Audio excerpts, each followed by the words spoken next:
people don't quite understand what the point of this stuff is. One, it's fun. It has to be fun. So if you don't like it, you. The Black Rifle Podcast starts now. Clay, it's good to have you, man. It's always good to be here. Yeah. Been too long. I know. How's, do you listen to a lot of NPR? Is that your go-to? Some, yeah. I was more joking about that, but that's funny. No, actually, I do listen. My wife listens to NPR all the time and usually fills me in on the details. Isn't it interesting? I used to listen to that quite a bit because it's just news. Well, it's supposed to be objective, right? I'm not sure it is, but no. There's still things like, do you remember like the Prairie Home Companion? Do you ever listen to that? This is like this crazy NPR, like on the weekends, they had this show where it was like a reenactment, like from a 1930s radio show. It was awesome. It was really good. Yeah. I never heard it was really good. It was like because I mean I love radio and I love like like that kind of like 1930s 40s stuff. I think it's really cool, but I don't know why I started off like that. Yeah. What's going on with? So I think the first question I got is, what do you think the biggest priority is for, because I think we kind of share this, you're a little bit older than me, but we share a little bit. Just a little bit. Yeah. But we share the mission intent and we try to understand the priorities of not only service, but then post-service responsibility. 100%. So from your perspective, I mean, obviously you can highlight your background for those people that don't know, but what do you think the most pressing priority is for guys that are transitioning? So transition out of the military? Yeah. What's the biggest priority? Well, I would say when you're transitioning out, and this is what I share with pals that are, I try to pay it forward, right, by doing it. I think the number one priority is your VA stuff, right? It's not, and I say that not because you're making a journey, but that's an essential part because, and I tell people, hey, the whining lamp is lit, right? Normally we're very stoic. I mean, I was an aviator. Right. I never said anything to anybody at the dock. I mean, a flight surgeon was not my friend. Yeah. All right. But I think you got to be honest with it and project, even though if you have this ailment or a PTSD or TBI kind of issue and it's not really bothering you right now, you have to project forward because now you're talking about the rest of your life. Mm-hmm. So I would say number one priority for guys and gals getting out is get your VA stuff square. Get it documented in your medical records. And my sense is VA's not trying to not pay you. It's a bureaucracy, right? It's just a process for them because I went through it, obviously. Yeah. So number one, and like I said, I tell this to all the guys and gals that I've talked to, is square that away. And you do that while you're still in, obviously, right? Some of that's working with your docs and the medical records and getting stuff documented. After that, I think the most important thing is when you get out is you got to really make three critical decisions. And I'll explain it here in a moment. And I screwed it up, okay? The three decisions are, one, where do you want to live, right? Mm-hmm. Where do you want to live? Two, job satisfaction. And three is compensation, right? Like, where do you want to be? What's your personal financial situation?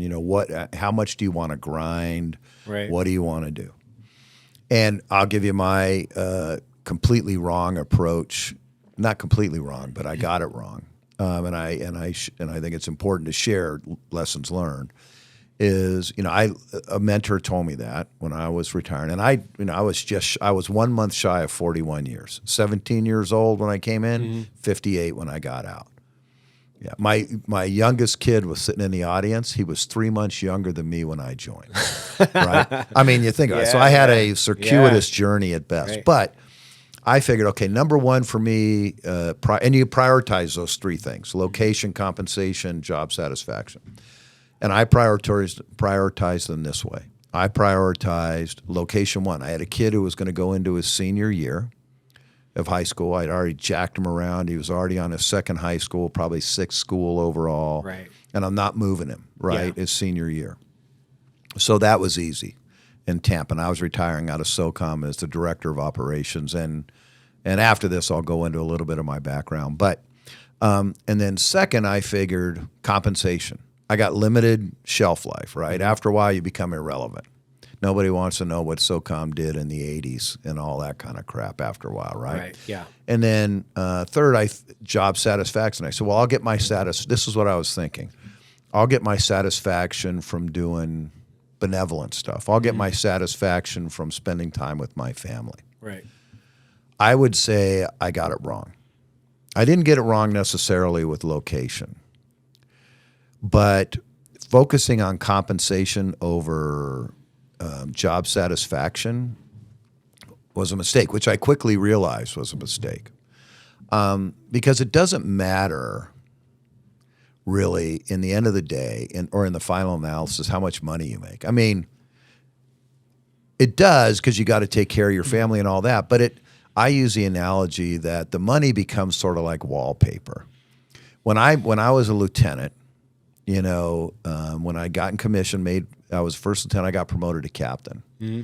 That was a huge pay bump back then. I mean, it was like $300 or $400 a month, maybe more. I can't remember. If you look at the pay, it's still a pretty good gap, right? Right. A leap. And I thought, holy crap, I'm in tall cotton right here, man. I mean, I'm like, trust me. Yeah, you're like, wow. And then what I realized is after a few months, it's like you don't even notice it anymore. Like maybe you pay off some bills, maybe you up your quality of life, but it's not like you appreciate it day to day. Mm-hmm. And I think that scales. I think that it doesn't matter how much you make, really. I mean, it does. Again, I'm not being presumptuous here. I just think that job satisfaction ended up for me being the number one thing because that influences your life with your family. That influences, everything else. And, when I retired after 41 years, and you know this very well, I wasn't planning on getting into the nonprofit world. I mean, I knew I was going to do something, but I didn't know what. But when the Special Ops Warrior Foundation came open, I hesitated, right? Because like one of my mentors said, nonprofit means nonprofit, right? So, and you got to be, you got to be good stewards, and you got to be careful of, you can't pay them that much. It's not appropriate for donors' money to go to somebody like me, at least not a significant portion. So, but when I started it, and when I did take the job after that initial hesitation, it was the best thing for me. I'm giving back.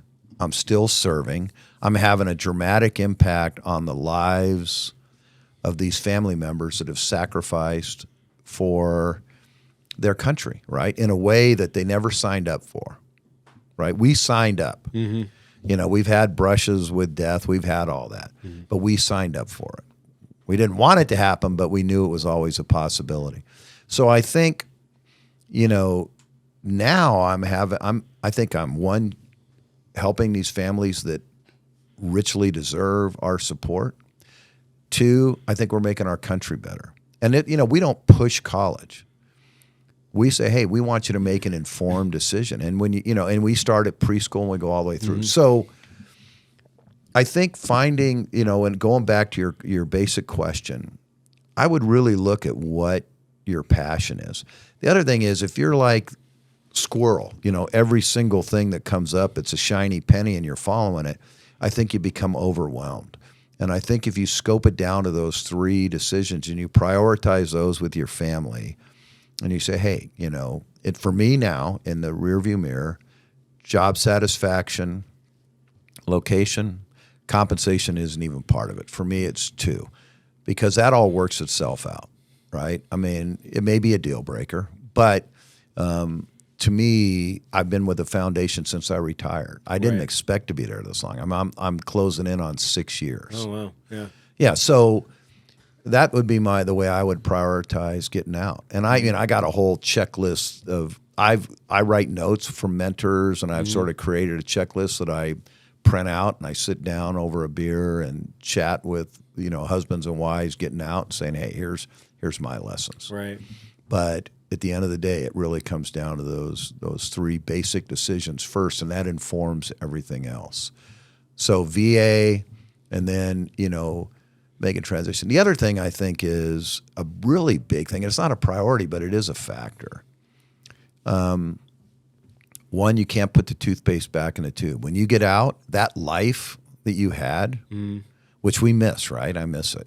I know you miss it, right? I mean, I don't want to go back to it, but I treasure what I had. Yeah, but I think there's part of that too. Is like you treasure what you had, but you also, like, as you get older, and I see this within my peer group, and I see it outside of the military, is like they look back on their youth. So it's part of this is you look back at, your physical form. Yeah. The presentation of opportunity, which is like the rest of your life. Yeah. So part of this is just a deeply emotional, psychological thing that we all deal with as humans as we get older. And then the other piece is obviously the operational role and the professional. So there's two ways I think you can look at it. You can look at it, pining away for what once was, which will never be again. Well, I think that's why I don't want to interrupt you, but I think that part of this is it's like dealing with your mortality is also dealing, like we've accepted the circumstances that we're going to die, especially if we did multiple combat rotations. We've all kind of dealt with this psychologically. Yeah, for right? sure. The other piece to the transition is dealing with the fact that life is gone. 100%. That's my whole point. Yeah. It's gone. And so you can either be regretful that it's gone, or you can be grateful. Grateful that you had the opportunity. Yeah. Look, I was a dirtbag. When I joined... You're a dirtbag. I was. I mean, I was a dirtbag. I was 17 years old. I was a high school dropout. I was living in a foster home. The Marine Corps, and it wasn't a big kumbaya kind of hug thing. It was, I had to perform, but it gave me... it changed my life, right? It established a foundation, from private E1 to retired 2-star, which is, I'm like a unicorn. You're super unicorn. Yeah, there's like like two of them. Ubercorn. Yeah. I don't know what that is. And you throw warrant officer in the middle of it, right? Yeah. So, but I think, I look back on my military service with gratefulness, right? Yeah. I mean, there was certainly sacrifice and some really tough times, but that's part of it. And so instead of being, sad that I'm not there anymore, I haven't regretted a day since I got out of leaving the military. I haven't. But I'm at the same time, I'm extremely grateful. Grateful for the opportunities. I had to work for them, right? I went to school at night. I had to, and education really was the platform for me, to continue to advance. That's why, with this foundation, there's a personal experience that motivates me. When I talk to the kids, I share my story. Hey, look, here's where I was at. Right. I mean, statistically, you're in an offset of an anomaly. I mean, it should have never ended up. And there's some luck in there, in full transparency. But so I think having that job satisfaction, having an understanding that when you leave the service, I mean, that you're closing that chapter of your life. That doesn't mean you're forgetting about it, but for the most part, it's very rare to go back.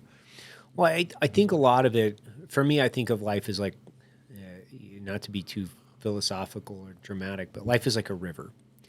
And I still love to run rivers, so it makes me, happy to think about things like this in this circumstance, which is presented with the opportunity to run, let's say, a long, complex river.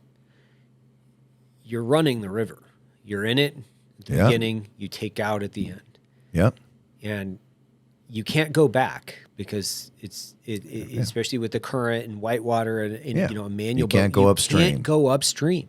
You're facing in one direction. You're navigating the river, and you're not thinking about how great the previous section of river was and how the fishing was better, the rapids were better, this. No, you're thinking about, I can't wait what's around the corner in the next section of this because I've never seen it before, and you're concentrated on that.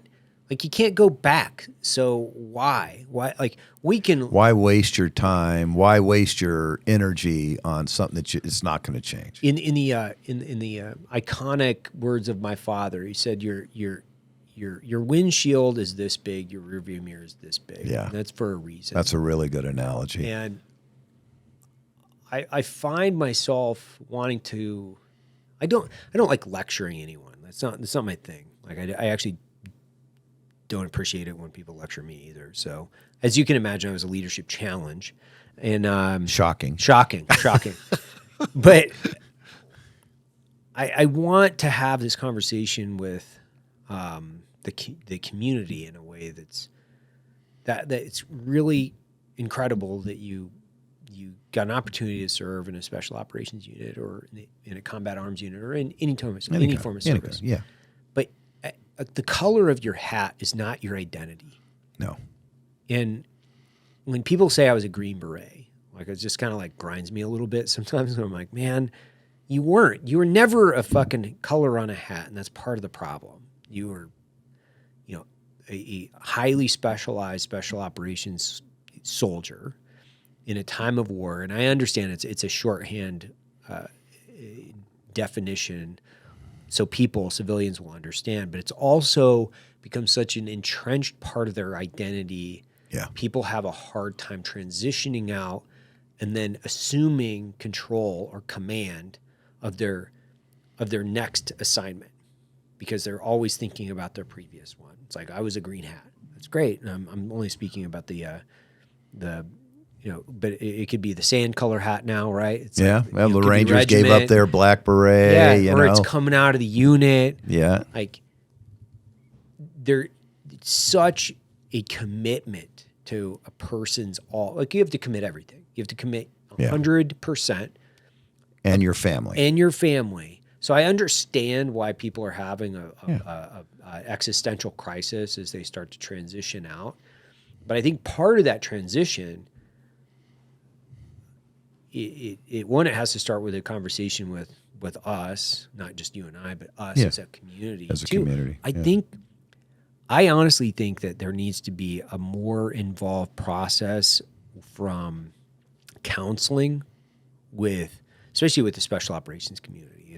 And I'm not trying to exclude other people. It's just, it's such a commitment, and it's a commitment to your identity, your soul. Yeah. You just to get there, get there. It's everything. And then the expectation is guys are just going to get out, go be a success. But I think there's actually a lot more going on upstairs. Well, I think it's two points here. One, I think it's important that if you can't get out on your own terms, like there was another job for me, right? My boss said, "Hey, I want you to go over and be the chief of staff at SOCOM." It was a lateral move, but he said that was the plan. And my thing was, hey, if you need me to do it, I'll do it. Right. If you're asking me, I prefer to get out. So I left, and my wife thought, I'm going to go buy a Ferrari or something. I don't know. Did you? No, God, no. My wife is like the worst CFO ever. So, but the other thing I think is, I used to counsel and mentor, the folks that worked with me and for me about this. I said, when they talk about getting out and making that life decision on when, right? Yeah. Whether it's at a retirement or they're at the end of their active duty service obligation. I said, look, here's the deal. The Army, and you can insert Marine, Air Force, Navy, Coast Guard, whatever. Ultimately, they're going to cheat on you. They're going to kick you to the curb for a newer, younger model. And, you've heard that thing. It's like your hand in a bucket of water. You're in there. You're agitating the water. Once you pull your hand out, the bucket never knew you were there. Yeah. Well, the system has to be that way, right, that they move on. But your family is going to be there forever, right? Your family, and I think, it's easy to say this. It's tougher to live it. Yeah. But the most important, we talked about this, right? We had a conversation in Arizona about giving back and raising your kids. And my wife was an Air Force intelligence officer. I flew with the Air Force for 4 years, 92 to 96 at AFSOC down at Hurlburt. And, my wife was my squadron intelligence officer.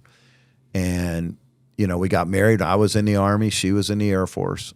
And she made a decision to get out of the Air Force, and she got pregnant with our second son. And she was an extremely talented officer. And she hates it when I talk about her, even in flattering terms like this, which I have nothing but the most respect for her. But she said to me, look, I'm not a good mother. Our kids spending too much time in daycare. And I'm not a good officer because when I get sick, I got to leave. I got to go.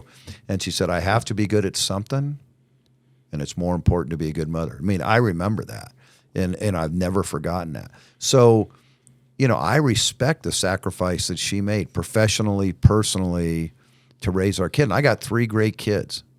And the only thing they got from me was leaving the toilet seat up and not making their bed. I mean, everything else they got from their mother. Everything else. Yeah, I mean, they're great kids. They've done great in life. And the most important thing is they're good people. Yeah. So in this next chapter, invest in your family, right? Yeah. There's going to be a transitional time. You're going to be home a lot. You're going to be probably some uncertainty as you make this transition, right? A buddy of mine, a 3-star SEAL, is retiring. They stayed at our house for the last week. He drove out with his wife today. And I could see him going through that. Like, he doesn't know what's next, right? He doesn't know. He's got some lines in the water, and he'll be fine. And I've told him that. But for the first time in your life, you're like, wow. Yeah. It's a change. I said, expect it, but invest in your family. It'll be fine. And invest in your family. Spend time with your family. Understand that uncertainty is going to be there. Understand that there's an adjustment both between you and your spouse. But I love the time with my family. We go fly up and see our kids. I got 2 of them up in Madison, Wisconsin, working for a medical software company up there. I got 1 in Georgia. We take family trips every year. We went to Yosemite last year. We're going to Alaska this year. So, that's my investment. I think that's really good advice. I think, well, one, as I kind of progress my way out of government service, I wrote an operations order. That's what I did. I had to. What's my mission, right? When, where, why? I had to write it, right? Yeah. It was a condensed version, but I had to write it, which is I will transition from military service and live a happy and fulfilling life. That was it. Okay. And plug in. That's commander's intent. Yeah. But, were there 5 W's there? No, but it gave me the construct, which is now what is happiness? What is fulfillment? And these are more abstract and philosophical perspectives. But anything that distracts me from the success criteria, because obviously I had a whole op order. Actually, I still have it somewhere, and I had thousands and thousands of reps of planning, or thousands of reps in planning and trying to construct things around execution, but my own life around, how do you, what I try to tell people is be your own senior NCO. And that probably counts for officers as well, because I know that a good senior NCO, a good ops guy will keep you fucking straight. Yeah. And keep you focused on the mission, your success criteria. Will keep everything hey diddle diddle, everybody down the middle. Will keep accountability. Keeps you on azimuth. Yeah, for sure. And a lot of us, I think, they see this as an opportunity to free themselves from the military, but then they leave some of the most important lessons learned. I've told this to people all the time, where I'm like, if military guys would just take PLDC, which is, if they would just take Platoon PLDC. Leader Development Course, or Primary Leadership Development Course. If they just took PLDC and ran their life around the fucking lessons that they learned in PLDC, you don't have to, we don't have to talk about, CAS Cube or whichever course you guys went to, or getting your MBA. If you just used your skills that junior NCOs learn around accountability, duty, selfless service, around reinforcing Army values, and around these constructs, which I think is funny because, reading, what was it, Jocko's book? Extreme Ownership. Yeah, Extreme Ownership. It's PLDC. Yeah. It's what it is. Yeah. It's a SEAL version. It's a SEAL version. And I'm like, it is. Guys, this was what you learned when you were in E4. So because it's put out by in a deeper voice, with, a guy that was in command in Fallujah, you're going to take it on with a more weight, significance, and gravity in your life than what you went through in BNOC, which is, whatever it is. Next step right? up, yeah. So I think it's interesting how easy some of this can be, because I'm not smart enough to figure it out. Honestly, I have to kind of like go back and figure out like, oh, well, these are the things I learned. Mm-hmm. Maybe I can apply these things to my life in the future. I'm not complex enough to also throw a bunch of chaos in my life that I can't handle. We talked about it last night. Keeping things really simple. Yeah. Like keep it simple, stupid, KISS principle, focus, triage your time. Like I can't do a lot of shit because honestly, I don't have the range, what I would say is the intellectual range. Well, and you're handle. All in, right? You're not a multitasker. You are focused on a problem. It's interesting. So 2 comments. One, I've been out for, like I said, 6 years, 6 years, closing, and you always, everything that we've learned through PLDC and all the other leadership things, I want to say we, I want to say me.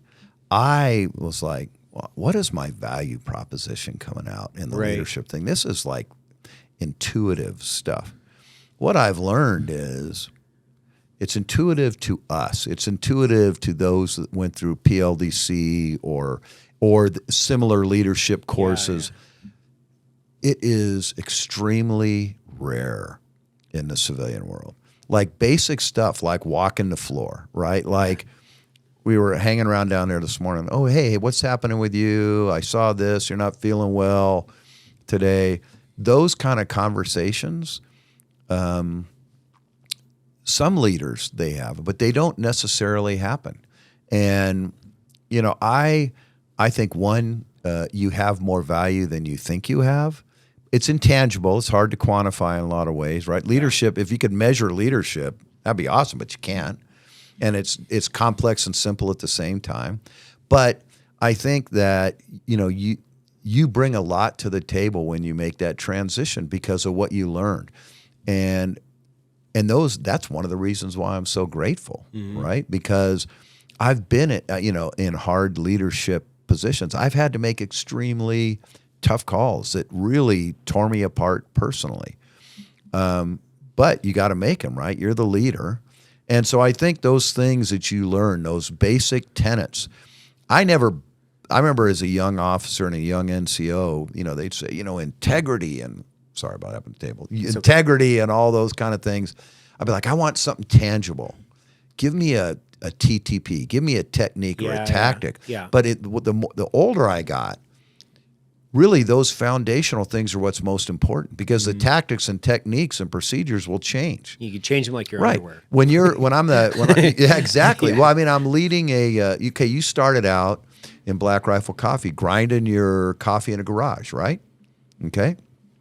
And now you got this huge business, geographically dispersed. You've got to influence the culture here, but now it's harder because you can't directly influence everybody. You can't touch everybody every day. So your techniques change, right? Your techniques change on how you do that. But it's very similar, and I've thought about it. It's very similar to the progression from, what I would say is tactician to command. Strategy. Right? Yeah, command, strategy. And, yes, you're going to start and you're going to be right rifleman snuffy, right? Yeah. And then eventually, as you move through, team leader, squad leader, and as you start to grow in your command authority and responsibility, you can't do everything. Like it's impossible. No, you can't. You need a sizable force. Yeah, you would be hyper ineffective. It wouldn't be scalable. You would be combat ineffective at the end of the day. And I think that's one of the things that, looking back, you can say, okay, well, delegation, right? So how do I, train, assist, and advise? How do I delegate? And then how do I responsibly have accountability? And the other piece I think is hard, especially for soft guys, is perfection is the enemy of progress at times. Yeah. And, perfect, the enemy of good enough. Right? Yeah. 100%. Said that many times. Analysis, and there's all these like buzzwords, like analysis and equals paralysis by analysis. Paralysis by analysis. And one of the things, like, because coupling both sides from like what I would say is the special operations world, the CIA, and then, running what I would say is, a hyper effective, indige operation, is there's also what I called indige good enough. Yeah, for sure. Which is, I completely these guys understand. are never going to be at a full scope capability from a selection criteria that maybe CAG would have, because we have a limited pool of people with a lower index of education, a totally different culture and responsibility as far as the way that they grew up, like how they interface with problems. Like there's a litany of different issues that go into this. You're going to work as hard as you can to get them as proficient as they can be on target. But there's a point in which there's a diminishing returns, which is if you're always searching for the last 5%, you'll never get there. No, I agree. You'll spend 90% on that 5% efficiency versus like, and you'll lose. You'll lose. I think, but when we talk about that, and that's what a great experience. So working with other cultures, right? That's a completely different chapter in leadership that I don't know, right? I'm a pilot, so I didn't really deal with that. But those foundational elements of integrity, and I'm not, it's character traits, but setting the example, walking the line, those foundational elements, right, of selfless service, those stay constant, right? When they stay constant. The techniques change, whether you're dealing with indige, you're dealing at a strategic level now, wrestling with culture of a multi-tiered bureaucratic organization like Black Rifle. But the underlying precepts, the foundational principles of leadership and character, that's when I say it's simple and complex. The simple part is that as long as you adhere to those, you're going to be okay. You're going to struggle. You're going to learn lessons. You're going to learn hard lessons. But the fact is, if you stay true to those things, you're true to yourself. Your people can trust you. May not like you at times, right? And likership is to me is a fool's errand. Yeah. But when they trust you and they know, okay, I can trust Evan. I trust Evan Hafer, right? You trust Clay Hutmacher. When I tell you something, it's what's going to happen, and you can take me at my word. So those kind of fundamental things that get reinforced from E1 to O10, I think will serve you well for the rest of your life. And that I believe that corporate America is starving for those kind of leaders. They don't even realize it in a lot of cases. I was working with a venture capital firm that's investing in deep tech. And I'm like, what are we doing with these young founders that are, develop some gizmo or some high-tech thing? How are we bringing them from the journey of the tech side to the leadership side? I said, that's where you make your investment, right? Well, do you think, I guess my question is, it's a statement and a question, which is like, I have my beliefs around leadership, which I think is one of the greatest benefits that we collectively have had an extreme amount of exposure to, which is leadership, and good and bad. Good and bad. Correct. Because we have formal instruction, we have templated examples, we have a heritage around what is effective leadership. So, like, it's an institution that's built and quite literally would not succeed without instituting some form of leadership training and indoctrination. It just wouldn't. It would fail. Oh, for sure. And we have like examples internationally with different forces that continue to fail because they don't understand a principled, philosophically bound, multi-generational foundation of leadership.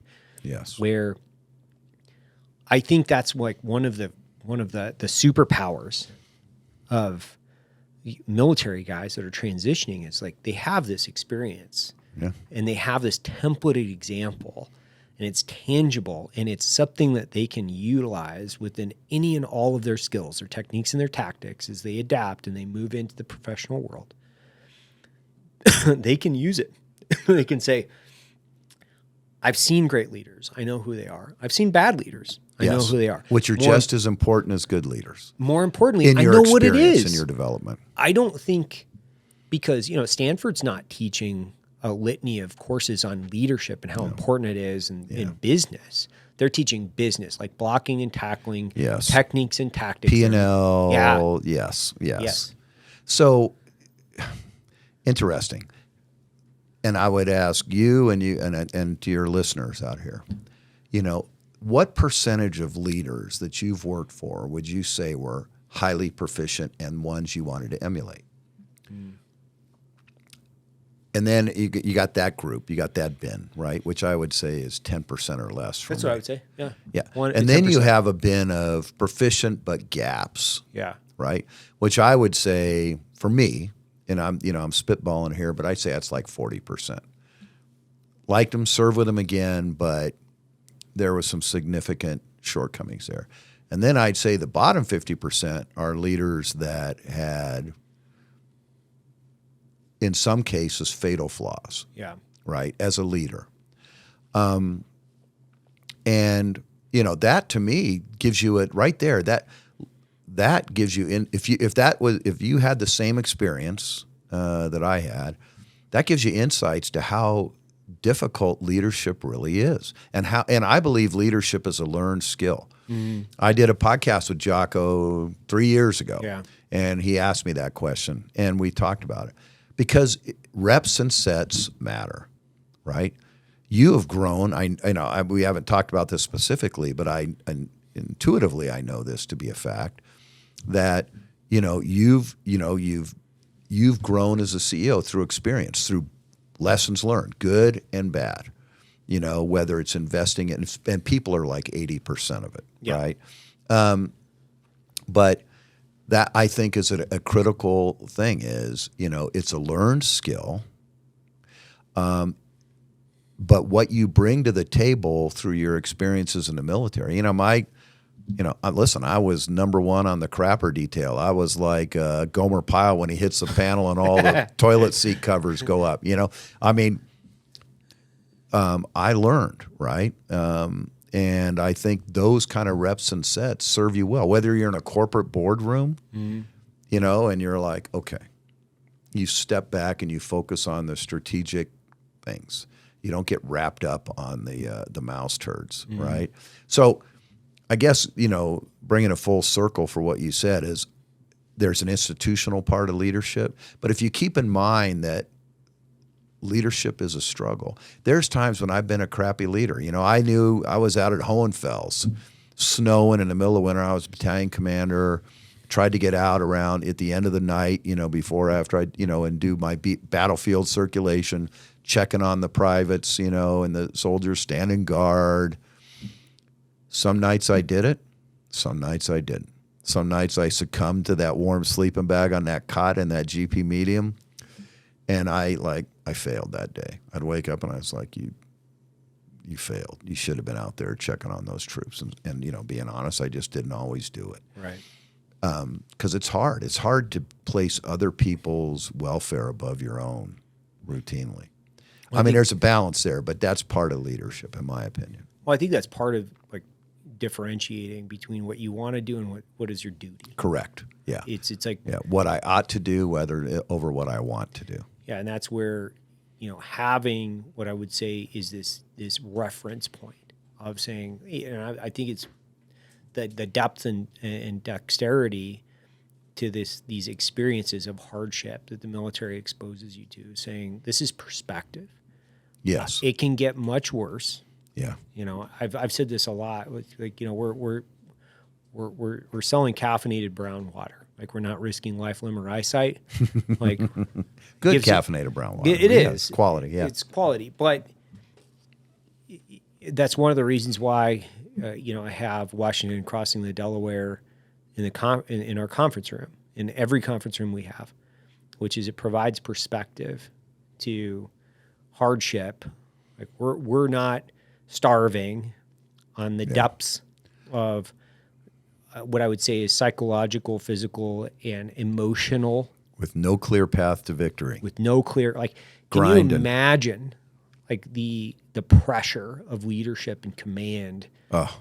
Like, I can't imagine. Yeah. Setback after setback after setback. Yeah, I mean, that's Washington to me. Yeah, like to me as well, right? It's like he is this single hinge pin that held and put this entire thing together. Without him, there's like how important that's a primary example as to how important real leadership is. Selfless leadership.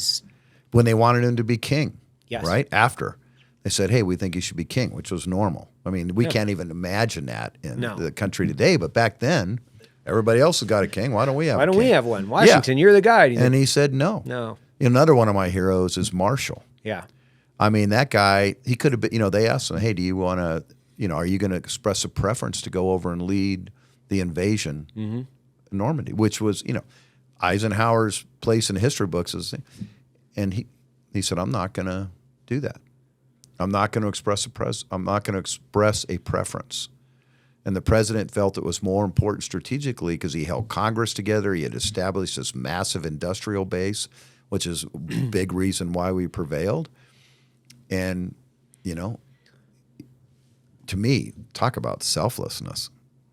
Yeah, and it's interesting because Marshall gave such a different perspective to the table when he was discussing specific issues, which, if you're a student of history and you read the context and conversations even around the establishment of Israel and his debate points, even how contentious that was going to be, he was actually spot on a lot of different ways.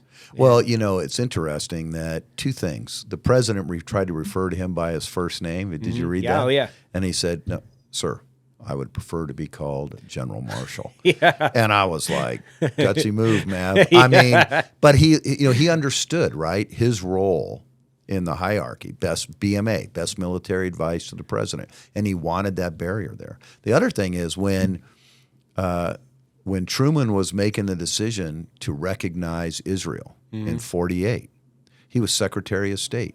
He adamantly opposed that. Yep. And I'm a big fan of Israel. I mean, I'm a huge fan of them. So am I. I mean, they're, for many reasons. But, they came afterwards, the press said, well, are you going to resign? He said, no, he's the president. He's the commander. I expressed my opinion. He made the decision, Hey, diddle, everybody down the middle now. And right. It's like, now it's my decision. Yeah. The guy, to me, I take a lot of, I like Bradley too, because I like his demeanor. Yeah. But he wasn't nearly, I don't think, the strategic leader that Marshall was or Washington was. Well, I think Eisenhower too, from the perspective, like I think, the weight of command specifically and like success or fail. I can't imagine being in that situation where, you're staging, getting ready to go into Europe.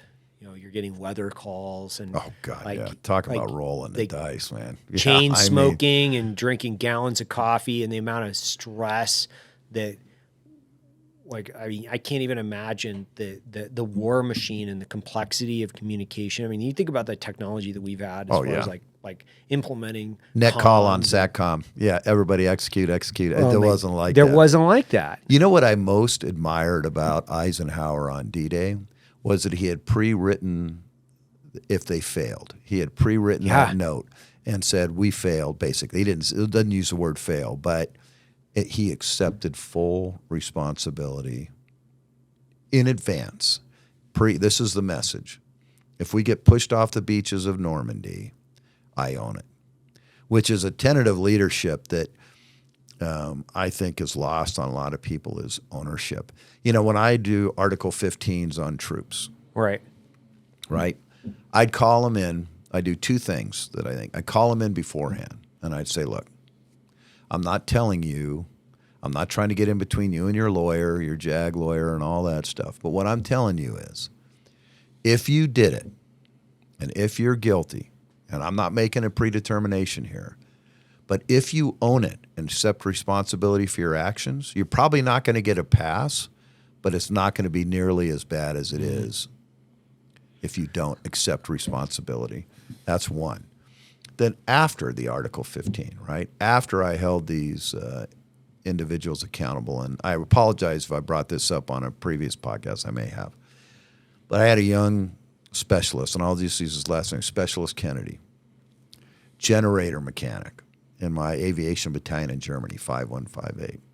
We had a problem with kids going over and smoking dope up in the Netherlands, right? Mm-hmm. They could go up there. Yeah. Amsterdam was really where they all flocked to. And he popped positive on a urinalysis. He was a PFC, an E3. I'm in a tent in Hohenfels, and I had a whole loom. It was court day, right? I mean, I had like a whole bucket of them that I had to, hold accountable here. So I called him in, executed the Article 15, dismissed him, and I did it with every single one. But he's the most notable in my mind. And then I call him back in, and I say, sit down. Okay, I've already held you accountable. Don't report, just sit down. Let's talk about what happens now, right? Where do we go from here? I've held you accountable. That part is over. That's in the history books, right? Where do we go from here? And this kid, young African-American kid, was crying, sitting on this folding chair at my little field, in front of my field desk in this tent. And he said, hey, I want to make you proud. I want to make it in the Army. And, I want to be something. I want to overcome this. I said, okay, I'm on board. So I'd walk around one day a week. I always block 2 or 3 hours just to walk around. Never tell anybody where I'm going.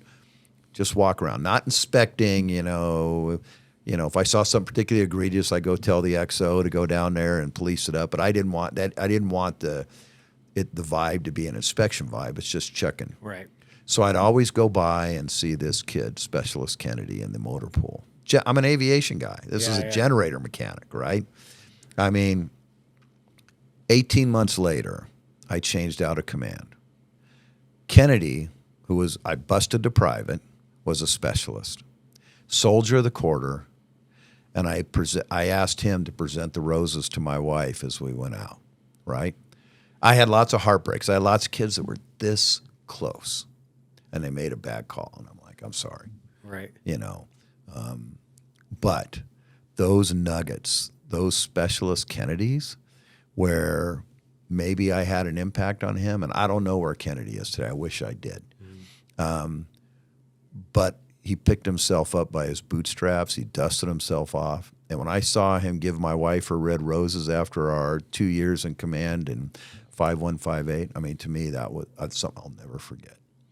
Not because of what I did, but because of what he did. All I did was give him the opportunity and the encouragement to go on. That's leadership. Those are the things you don't forget. Mm-hmm. Yeah, and it is interesting because that's what people respect.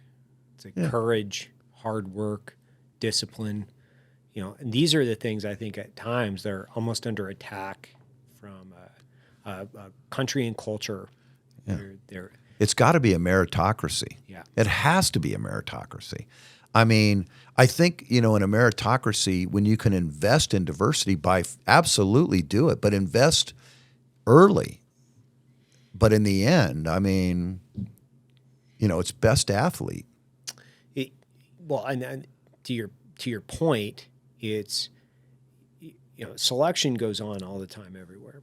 And ongoing process. It's an ongoing process, and if people aren't putting in the work, and they could be inferior intellectually, they could be inferior physically, but life change in there, some circumstance, something. They're putting in the work. The work is the real differentiator, like the work. Yes. And like when you have people that are naturally gifted, which by the way is a smaller percentage, and it's much smaller than what people I think realize. Yes. Like it's the people that have the discipline and the drive to drive through their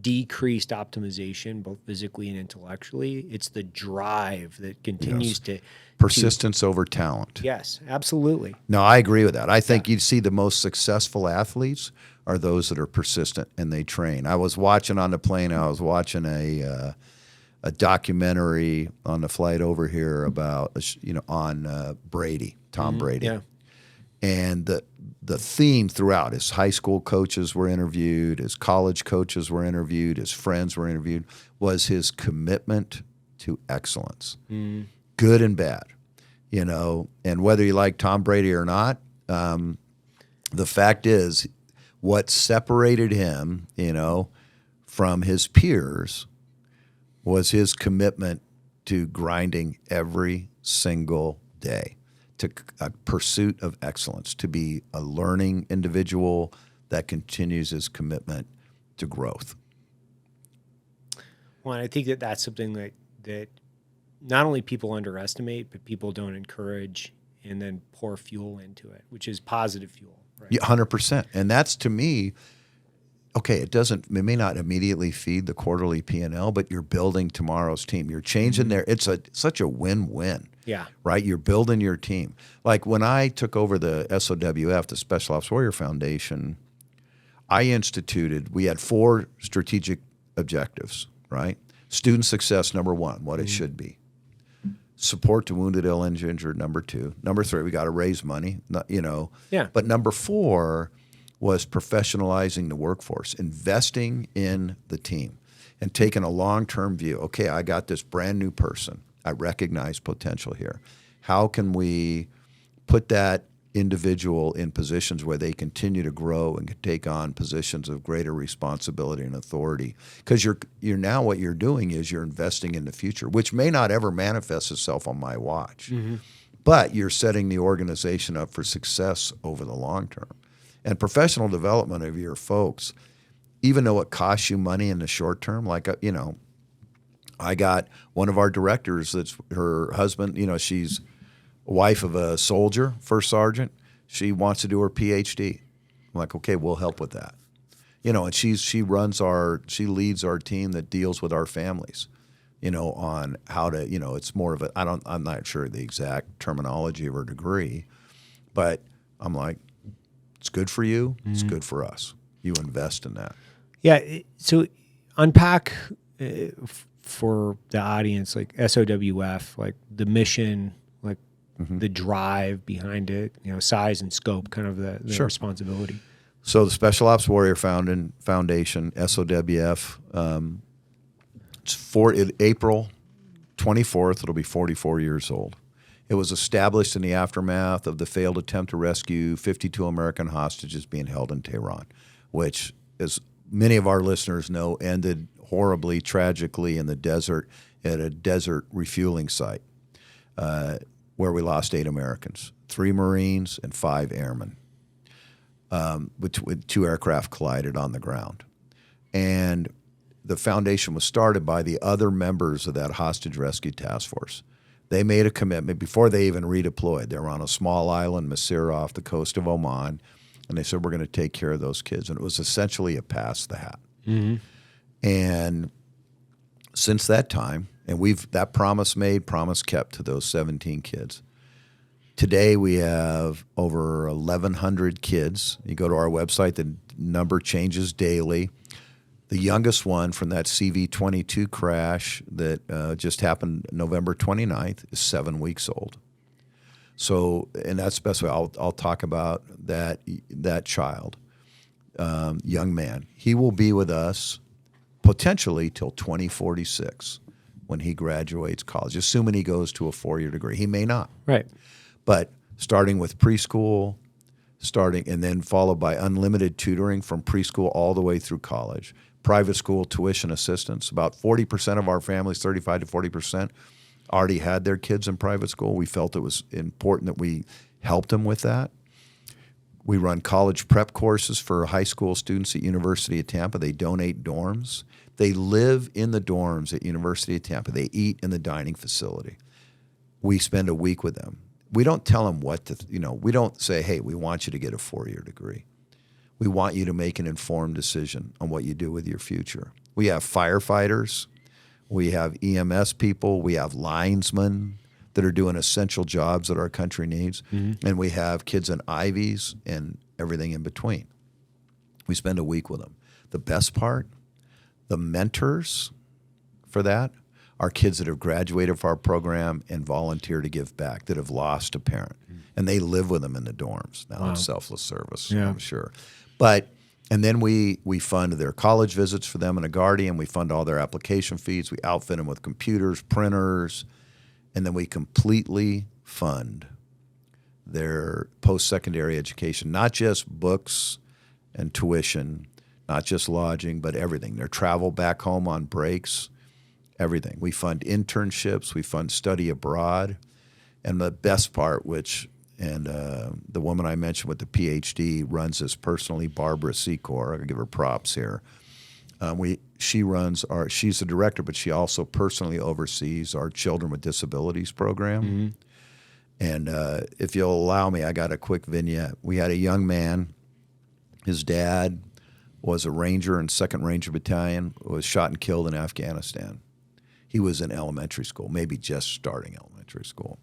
The mother never got over it. He came home from elementary school. She was in an alcohol-induced coma in the hallway. He found her, and she passed away. This young man now is getting punted between, and they're doing their best, right? Extended family, grandparents on both sides. He's back in, but he's still in elementary school. He's breaking into houses. I mean, he's on a downward trajectory here. So our team worked with the grandparents, and they wanted him to go into a ranch for troubled youth in South Carolina. So we funded that. I think it was 16-week initial thing. But they said, look, he needs to stay longer. So we funded 18 months, and this is a resident thing for him. He graduated 2 years ago, last December, wrote us a note. He's just now in middle school. And he basically said, you saved my life. But he knew he needed structure. So now we're funding him at a resident military school in South Carolina. And his choice and obviously his parents are the ultimate, or his grandparents.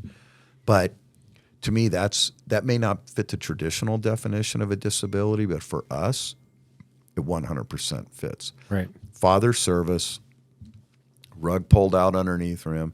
We got other cases, McClintock family, who you know, son with autism, we're with them every step of the way. So, and there's no cap on funding for that, whatever they need.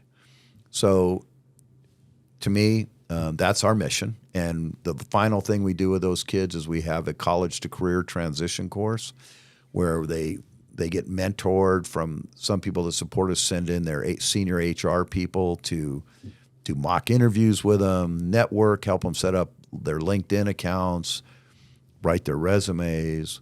But it's a lifelong commitment for us. We never lose touch with those kids. They never go for another day for the rest of their life without a birthday card from us. I personally write a note to every kid that in college that or technical school that gets a GPA of over 3.5. And I mean, I love doing it. I hate it when I get that list because that's carpal tunnel syndrome. But we want to encourage them to continue. And we spend 90 cents of every dollar goes to programs, right? We're 16 people total. We're going to 17. But we're committed. And that's the program, and I think we're making our country better, frankly. Yeah, I think so too. I mean, I don't know if the listeners know, like we've done a lot with you over the last several years. You guys have been our most generous donor. Well, honestly, it's something I believe in personally. I truly believe in it because I think about it from a responsibility to the community in the context of what would I want, right? Yes, so exactly. If the dice had rolled a different direction for me in a number of different ways, in a number of different environments, your two daughters would be, yeah, exactly. So, I think about it from the context of if there was an organization helping my family, how would they be able to help and which way?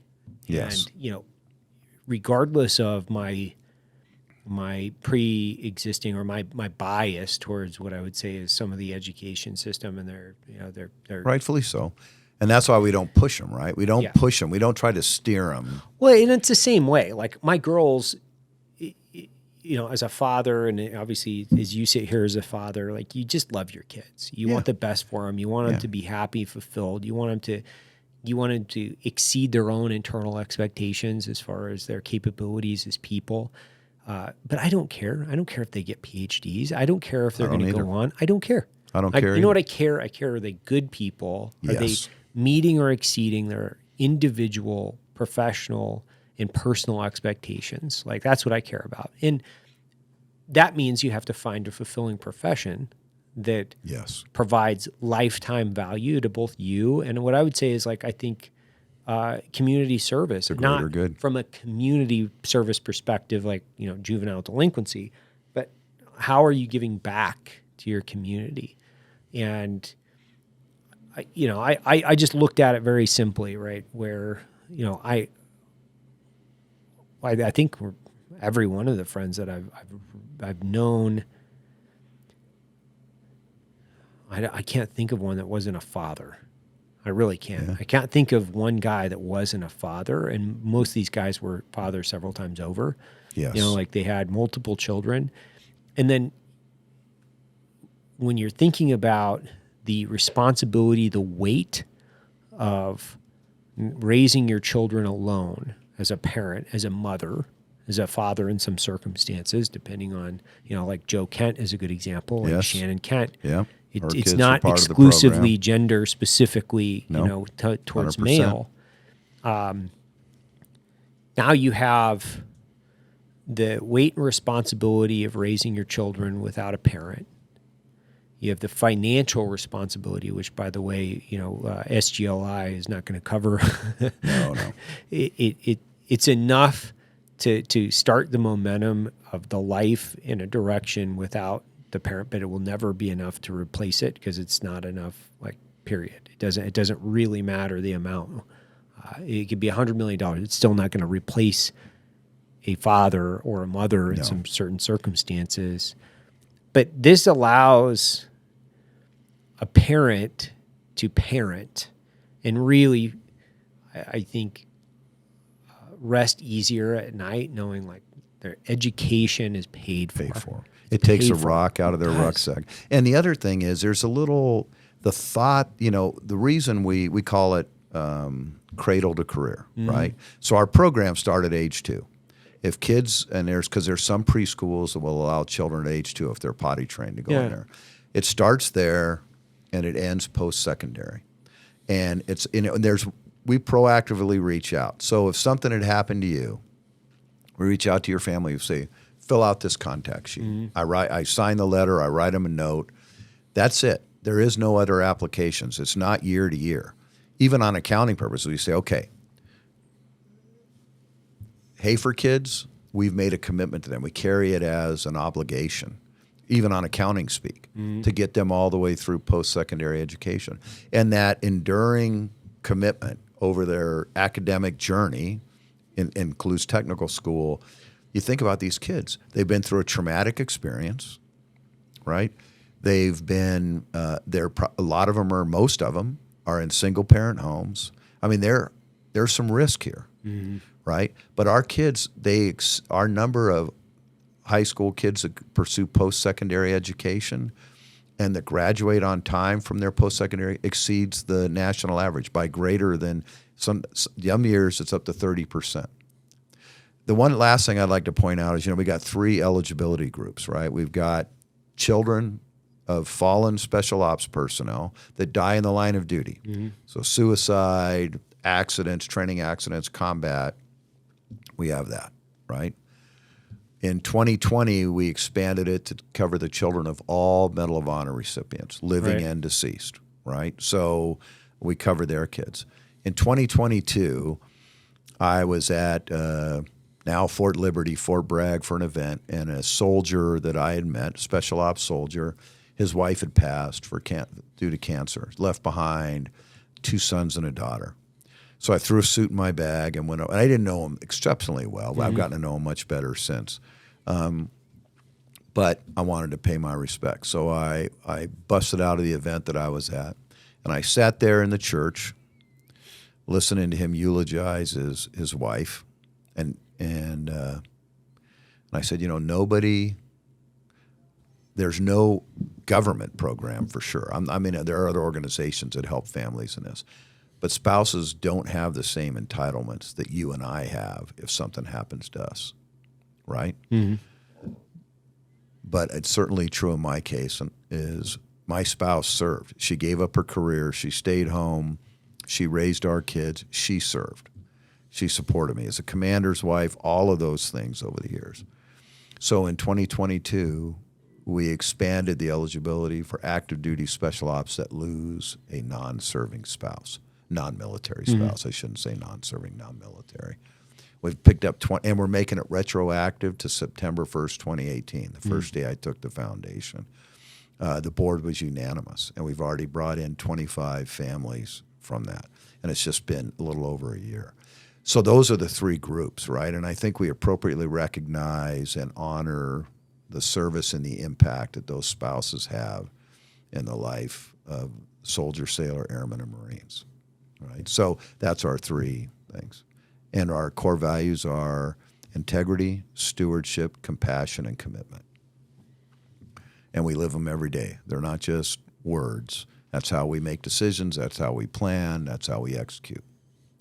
Yeah, you said something to me downstairs. You said it last night too, which was you went from 80 to you almost doubled. Yes. And most of that is a direct outcome of suicide.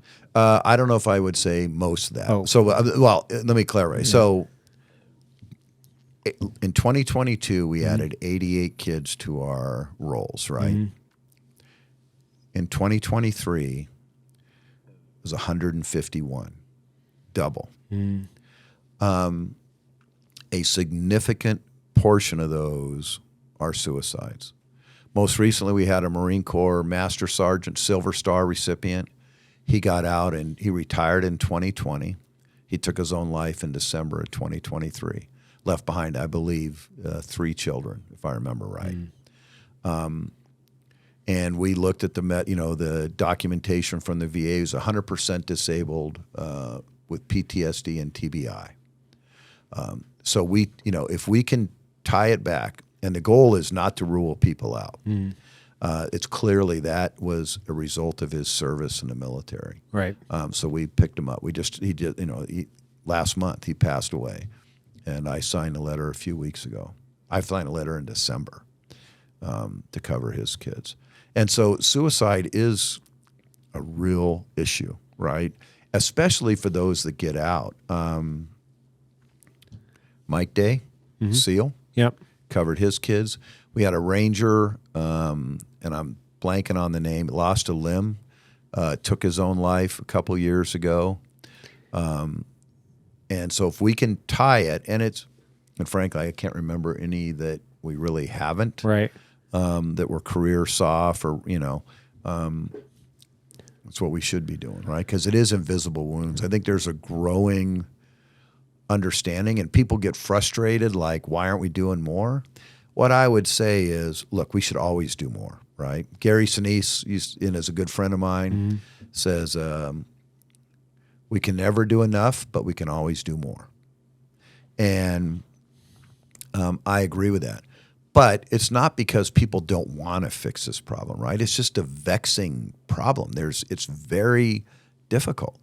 There's different causes. There's TBI. There's PTSD. There's pre-existing. Yes. There's also acute things, right? Yeah. You don't make a promotion. Your wife leaves you or your husband leaves you, and we're seeing that. We got a number of those family spouses, non-military spouses. A lot of suicides in there. Not the overwhelming number, mainly cancer for them, but a lot of. So, I mean, I say just be, understand that there are good people out there that are really trying to get after this, both in the government and outside with these benevolent organizations. And believe me, my father committed suicide. Okay, I was a battalion commander, or I was a major, I guess, and took his own life. And my stepfather passed away when I was battalion commander. That's why I was confused. I mean, it was horrible, right?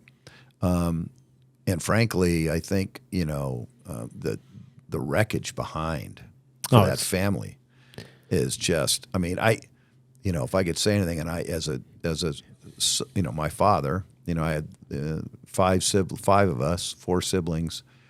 Look, I mean, I had to go clean up the house. I had to go, take care of it. My sister was the executor.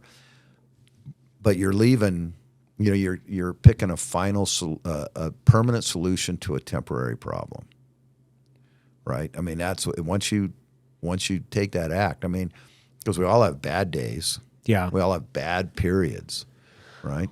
Yeah, I mean, I think that there's, only speaking from the community and interface, like the accelerants to this, are physical injury, right? So, obviously you have a physical injury, you're in acute pain, and then you add alcohol and some type of drug in there, depending on whichever it is. Pouring gas on and the now, fire. So now you have what could be just something that's smoldering that would take basically a wet napkin to put out, like quite literally. Yeah, very and then now you're adding an accelerant to it. Yes. You're pouring gas on this, and you're dealing, like, especially a lot of us, I think, we don't quite understand the second and third order effects of the professional lives that we've lived. I mean, Matt and I've talked about this a lot, where he's talked about it, where he had a brain scan not too long ago, and his short-term memory is just really bad. Yeah. Well, he was a master breacher. Like, he was doing a ton of interior 100%. Breaching, right? And so it doesn't necessarily just exist in combat injury. Like, no, it doesn't. Hard landings on jumps. Yeah, I was a TAC helicopter pilot. I had a 30 millimeter cannon right next to my, right below me, shooting. Explosions. Yeah. It could be, hard landings, and, it's 100%. Any and all things. I have a shoulder problem, not from anything combat related. It's from dropping a log on my shoulder during SFAS, where I really couldn't even use my right hand very well. I had to pull my ruck on with my left hand, and it's still a problem today. Yeah. I got a right shoulder myself 4 years ago, and it was like a log from Log PT, as iconic as it is, like, it dropped down on my shoulder, and it crushed that joint on the top between my collarbone where it places, and I've got a bunch of calcium buildup on there. Still bothers me today. And I've been lucky, and I think so have you, right? We got all our fingers and toes. We feel pretty fortunate as to where we are as far as we are physically. But, rattling around in gun trucks, wearing night vision goggles, even as light as I am, I'm 160 pounds on a heavy day, right? I hate you just a little bit for that. And I've been pretty easy. We were talking about this last night. We were at dinner, and I was talking about how, like, I've always really focused on my diet. I've focused on, like, being light compared to, like, strength and weight ratios, because I felt like it was just a more tactically appropriate place for me to be. Whereas, like, a lot of guys, they weren't, right? They were much bigger. They were harder on their bodies. They drank more. They fought more. They lifted more weight. They put on, they were putting all kinds of every steroid available in them, depending on the circumstance and where we were. And, because we're also dealing in a very finite existence, in the sense of, you don't really expect yourself to be around very long. No, I never thought I'd live through it. No. I mean, I did. I thought I'd be dead by 30 for sure. Yeah, I was in the same. I didn't expect to be, like, I think at 35 I didn't expect to be 40, right? So, or 26 I didn't expect to be 30. So now we're waking up, rolling out of bed. We're 40, 50, 60 years old. We've got a lot of hard miles, and a lot of those decisions in the past that we were making, that were kind of short term. Coming to fruition now. They're coming to fruition now. And now you add the loss of identity, so physical injury, we'll say a dependency, some type of drug or alcohol dependency, physical injury, drug and alcohol dependency, put a brain injury on top of that from just, we'll call them concussive activities. And if you've got pain, a pre-existing addiction, and then now they have an existential crisis where they're trying to redefine their purpose. There's no question as to, I understand why it's happening now. Like, I completely understand why it's happening. The question is, okay, well, we know why. Now how do you go in and start making the cultural shifts that need to happen? Yeah. And I think there are efforts to do that, right? The factor that you're right, that a good portion, right? There's always other cases, right? Like I said, there's relationships, there's all of that. Mm-hmm. But taking your example, I think, there's human dynamics. So I was at an event 2 years ago, one of my old former commanders. I was sitting there just like we were last night at dinner. It was a Christmas party. And, I'm chatting with him, and he was optimistic. He was talking about how, and he was a commander. He'd been out for quite a few years. And he was talking about how, you got to take care of yourself. And he was in good shape. I mean, relatively good shape. Yeah. And that was Friday night. Monday, he killed himself. Yeah, completely. I'm talking to him just like I'm talking to you. I would have never seen that coming. He was optimistic and upbeat. He was committed to, being the best version of himself, healthy, all the things you talked about, those accelerants that he was keeping him under control. That's the hard part, right? How do you triage what you can't see? Yeah. And so, I think are we putting enough effort to it? I don't know. I think we're putting a lot. I don't think are we putting enough, but on figuring it out. And, the hard thing is you don't know how many lives you saved. Also, right? Because people have made a decision at that particular time. All I'm saying is I don't think we've solved it. I think we're identifying it. I think, I listened to a pitch from a guy with this company that measures the contraction and expansion of the iris. They started out with pilots in a simulator trying to figure out when they're getting overwhelmed, right? You start throwing, engine fires and ground fire and I remember that feeling, right? When things are going to hell in a handbasket, my vision just narrowed, right? Like, what do I have to focus on to keep myself alive? Radio pin switches down. I don't want to hear any of that crap. Yeah. I just want to maneuver this plane and get us the hell out of there, or do what we got to do to support that guy on the ground. But what they said, they found out that, that, and you can do it from your phone. And then it feeds in, and they're collecting data on, and they can also track the difference between ADHD and, and PTSD and TBI. And then how are they interrelated? Are they? Well, they see data that shows that how that, and I can't tell you the science behind it, but they also, and it was a startup company, and they were pitching it, and they said, hey, the other thing is they can monitor how the treatments are working or not working and effectiveness. Look, it's early stage, right? Will it work?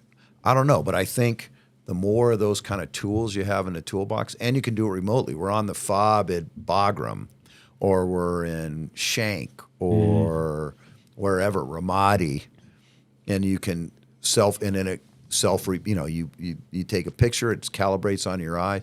I'm not pitching that technology. I'm using that as an exemplar that I think there are people that are really focused on this problem to try to fix it, and through and that's just one example. But who knows? That could be a way. And I think you eat that elephant one bite at a time. There's not going to be a silver bullet.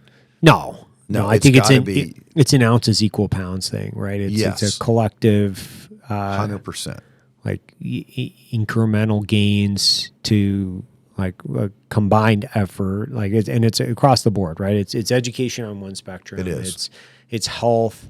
It's physical health. It's mental health. It's all these different things, and it's support like networks, everything. Like the part of the thing is within the there are things that are stigmas within the community, we'll call it too, right? Which is asking for help. Yeah, 100%. So I've had this conversation with lots of people. It's like, it's okay when you're on target, right? Like support, right? I need one. Like there's a million different ways you like need one, support, whatever it is, or like you're asking for another guy so you can go take a section of a building, right? Right. Like, cause we, as a team, you're like, always take two, never go alone, right? Wait for the transition on the target so you can literally you have to go because one guy's going to go left, one guy's going to go right? Yeah. Support. It's okay. You don't even bat an eye on it because it's part of the SOP. Yeah. Part of the SOP. Yeah. Like never do it alone. Always ask for support.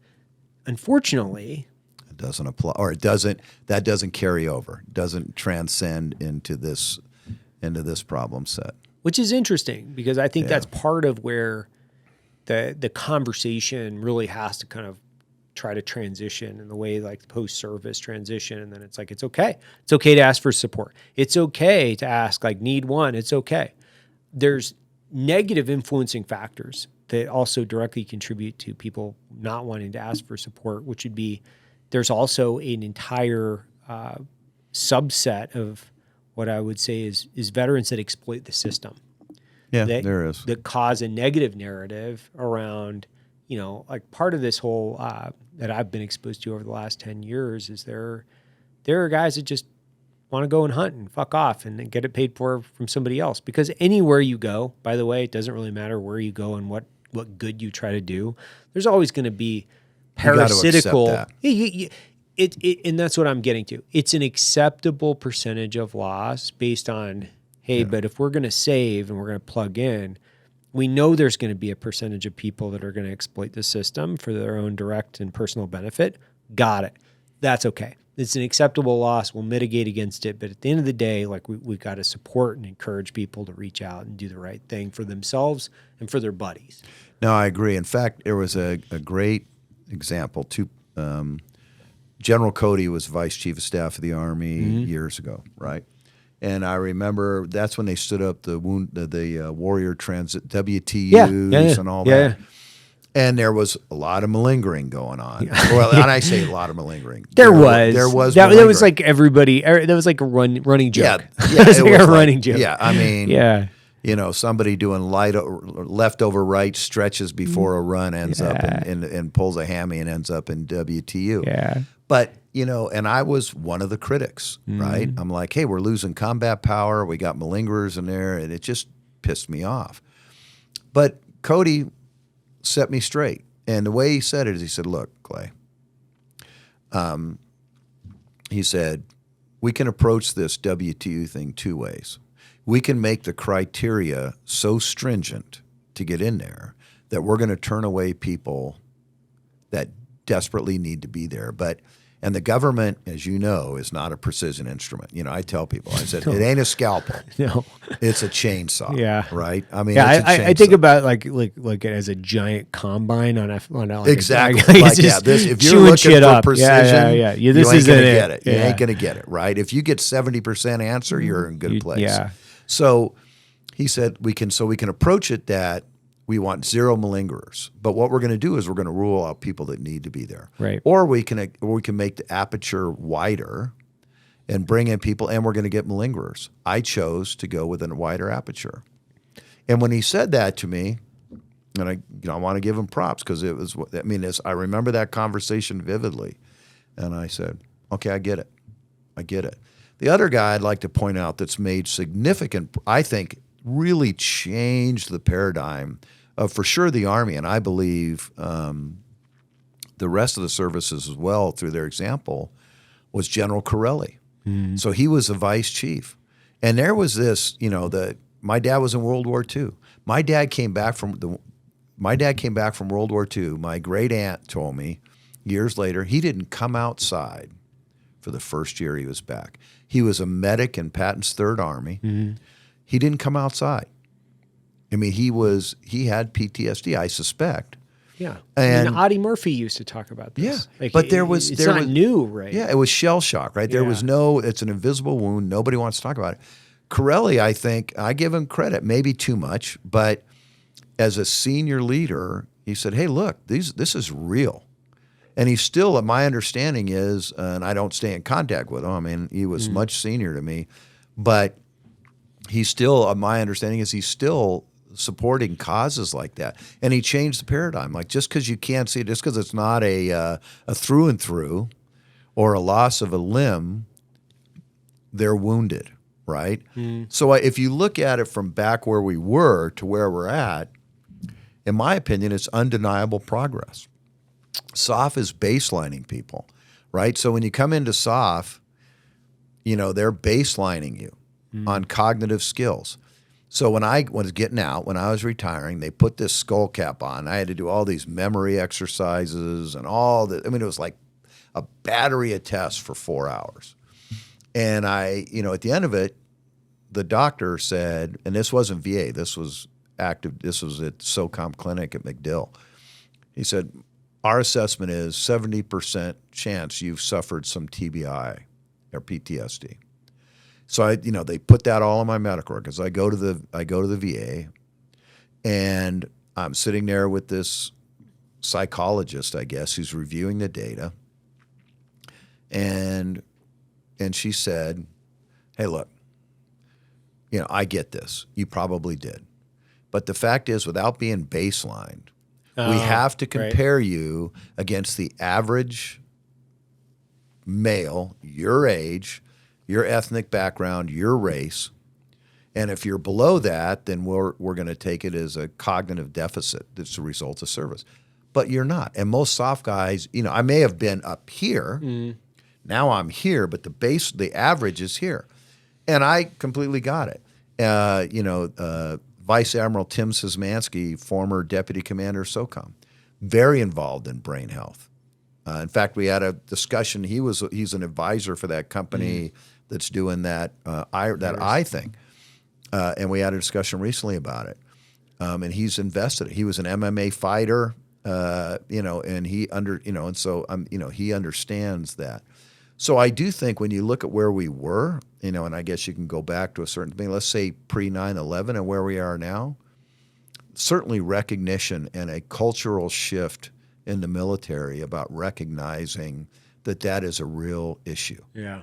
I had a gunner, so we do vehicle interdictions in Iraq. And I may have the number wrong, but there was one crew position, the way our tactics was when we were taking down a vehicle, where one door gunner on the lead 60 with a minigun, right side, was, it's gradual escalation of force, standard stuff, right? But a lot of these, AQ cats and ISIS cats chose poorly. And so, you start out, you do a burst of minigun across the road in front of the vehicle, get them to stop. And then when they don't, then you go into the engine block, which is generally going to kill everybody in the front seat, just ricochets. Right. Well, this particular soldier, NCO, had 79 confirmed kills in like a 45-day rotation, right? And I just remember, the immediate is direct supervisors, his direct leadership brought him off and put him in like a maintenance platoon. He was a crew chief, but there were persistent issues, but we recognized it, right?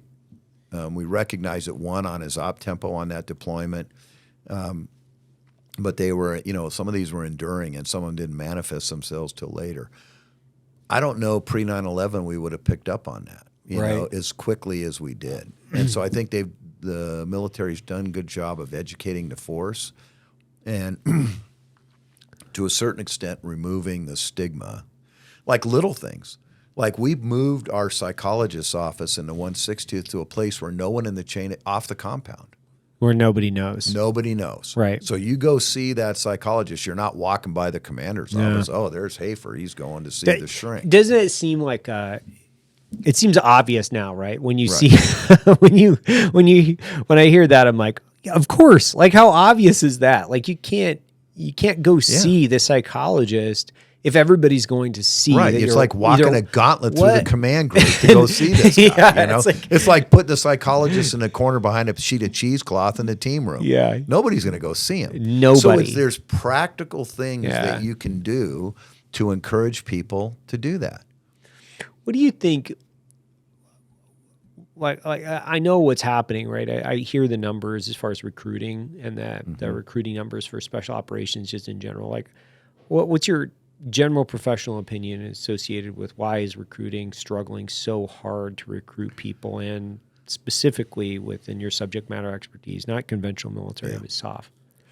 Well, I mean, it's not one factor, right? I mean, I think there's an elephant in the room here, but I do think, when the economy's good, recruiting always suffers, right? Yeah. Like if people can't, there's no interest like self-interest. If you can't find a job, okay, you're going to deserve.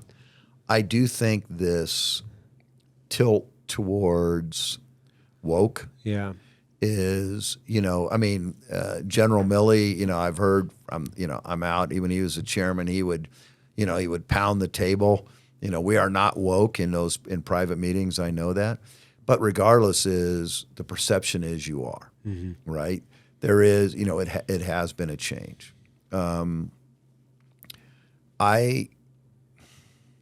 I think, I'll use myself as a personal example. I have several close friends that are gay, both men and women, right? When I grew up, gay was like you were put into a bin of a sexual deviant, right? I'm just telling you where I came from. And, that was the way it was. Whether you're a child molester, you're gay, you were all sort of put into that bin. Right. And I confess that I was there, right? As a young officer and as a young NCO, then an officer, had the same thing. My wife, after she stayed home for 15 years with our kids and then went back to school and taught high school, got her master's, taught high school math, actually taught my youngest son. She was his teacher. I've always been curious about getting some candid feedback from him on that experience. But I remember we're at a high school football game on a Friday night outside of then Fort Bragg, and we were walking to the snack bar in halftime. And one of the color guards, the baton twirlers or flag people or whatever, walked by, and she said, "Hello, Mrs. Hutmacher." And I walked by, and after she got out of earshot, I asked my wife, "Well, who is she?" And my wife looks at me and she goes, "Who was he?" And I'm like, "Seriously?" And then I asked my sons about it, right? They all went to that same high school for at least part of their high school time. And they said, "Dad, they're everywhere, right? It's not significant. It's not central to who they are. It's just a life choice they made." And that conversation, you learn from your kids, right, changed my attitude. And I don't care. Yeah. I know that's not consistent with some of the people listening, but for me, I don't care. Now, I think I take them on character, right? I don't I look at it this way, which is like whatever happens between two consenting adults, Completely. don't give a shit. Yeah. I don't care if you're, heterosexual in an open relationship or whatever. It's none of It's nobody's none of our business. business. Like, okay, but when it's non-consenting or when it crosses a line into minor, I do care. Yeah, I care a lot. Yeah, for sure. That's a problem. Yeah, minor, I don't, I guess, and again, I try to stay Switzerland on things, for the most part, publicly. But as a parent, I struggle with the fact that we're even having a conversation about changing a child's gender and the parents aren't in there. To me, that's not, I mean, I can't even believe we're having that It doesn't make any sense because it's illogical. It's taking You can't have authority. a driver's license. You can't vote. You can't vote. You can't all you can't those get a things job. that we assume. This is ridiculous. Right. It's So just if you're like, 18 years old and you make a decision you want to do that, Yeah, then great. do it. You fall into that bin that you said. You're a consenting adult. My thing is, when it crosses a line, for me is don't ask for the taxpayers Correct. to pay for it. It's not my issue. Like I don't have the issue. I don't care, but I shouldn't be responsible financially for it. Nor should I be responsible for using my two eyes to differentiate that is built on if you're a believer in evolution, we'll call it 100,000 years of Homo sapien development and differentiation between species and gender. I can do that. So if I misinterpret it, it's actually not my fault. It's based on the fact that I have like a pre-existing 100,000 years of genetic evolution Yes. You have a pre-existing condition. that is identifying somebody. And if I can't, that's not my problem. That's not my problem. And more importantly, I don't care. Like out of all the things that I care about in this world, as you know, like I care very specifically, primarily about three things. Like, I care about my family, right, which is like my kids, my wife. I care about the company. I care about the community. I care about three things. Yes, you do. I don't really have time to get into the technical specificity of this or that. And honestly, the debate of where people put their adult genitalia, it bores me. It's not interesting in the slightest. I think it's a distraction. I think it's unintellectual. It's just kind of like low IQ hyperbole, which I just refuse to broker in because it's just kind of stupid. Well, and in the military perspective, there's a readiness issue here too, Correct. right? I mean, if you're changing your gender on the military's dime, I mean, I'm pretty sure you're not deployable for at least a portion of that time. And again,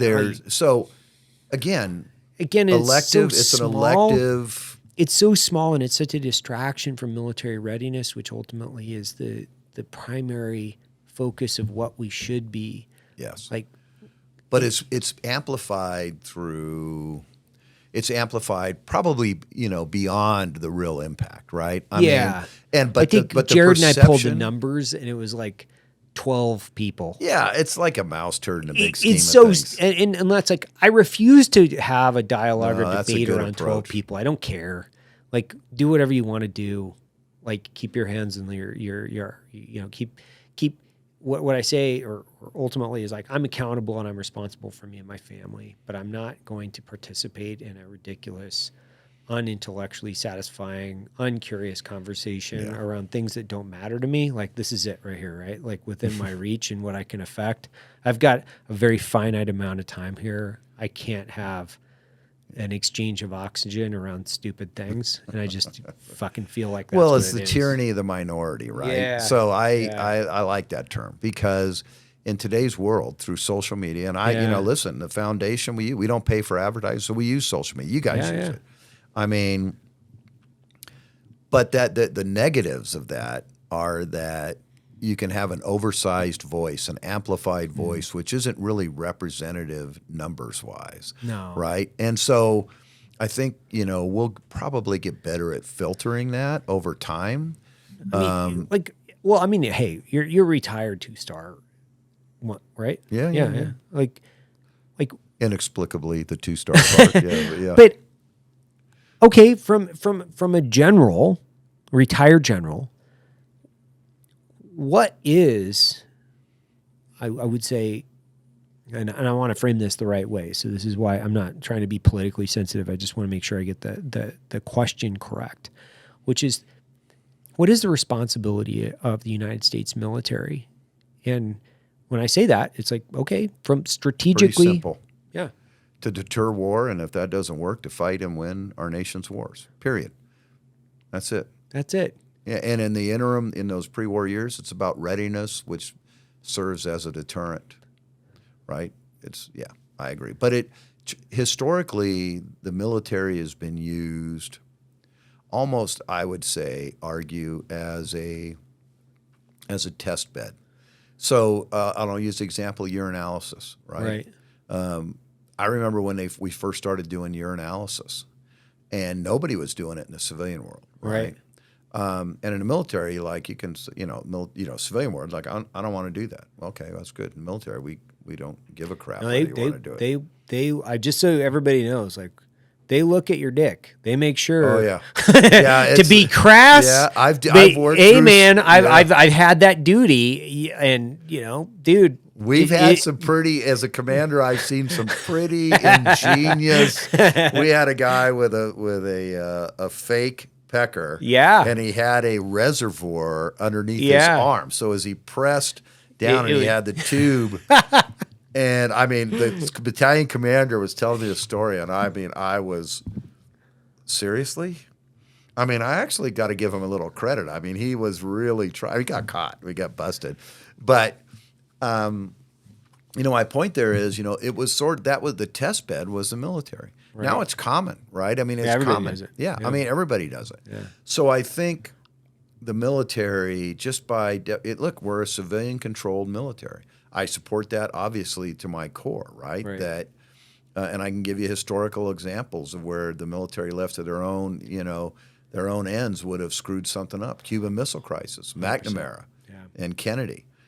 We would have been in a nuclear exchange with the Russians, and well, when you're a hammer, everything's a nail. Right? That's the point of it. Is like the strategic debate, dialogue, the ability to negotiate. That's not the mission, right? Like that's not the intent. You can't ask, you can't ask the hammer to screw in a fucking board, right? You can't do it. So the military is there to advise and assist, ultimately based on, like I think. I mean, if I have a room full of generals, I'm just putting myself into this scenario. Okay, but I'm going to have the head of the State Department, the head of the CIA. Yep.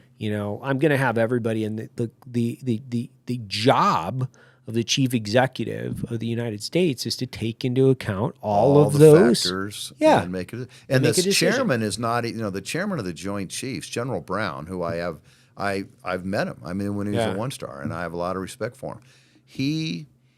His job is BMA, Best Military Advice. He's not in the chain of command. The chairman, by Goldwater Nichols with the Defense Reorganization Act, he doesn't have any authority in the chain of command. The chairman can't tell anybody to do anything. He can't tell. He can't send a soldier to war. Yeah. His job.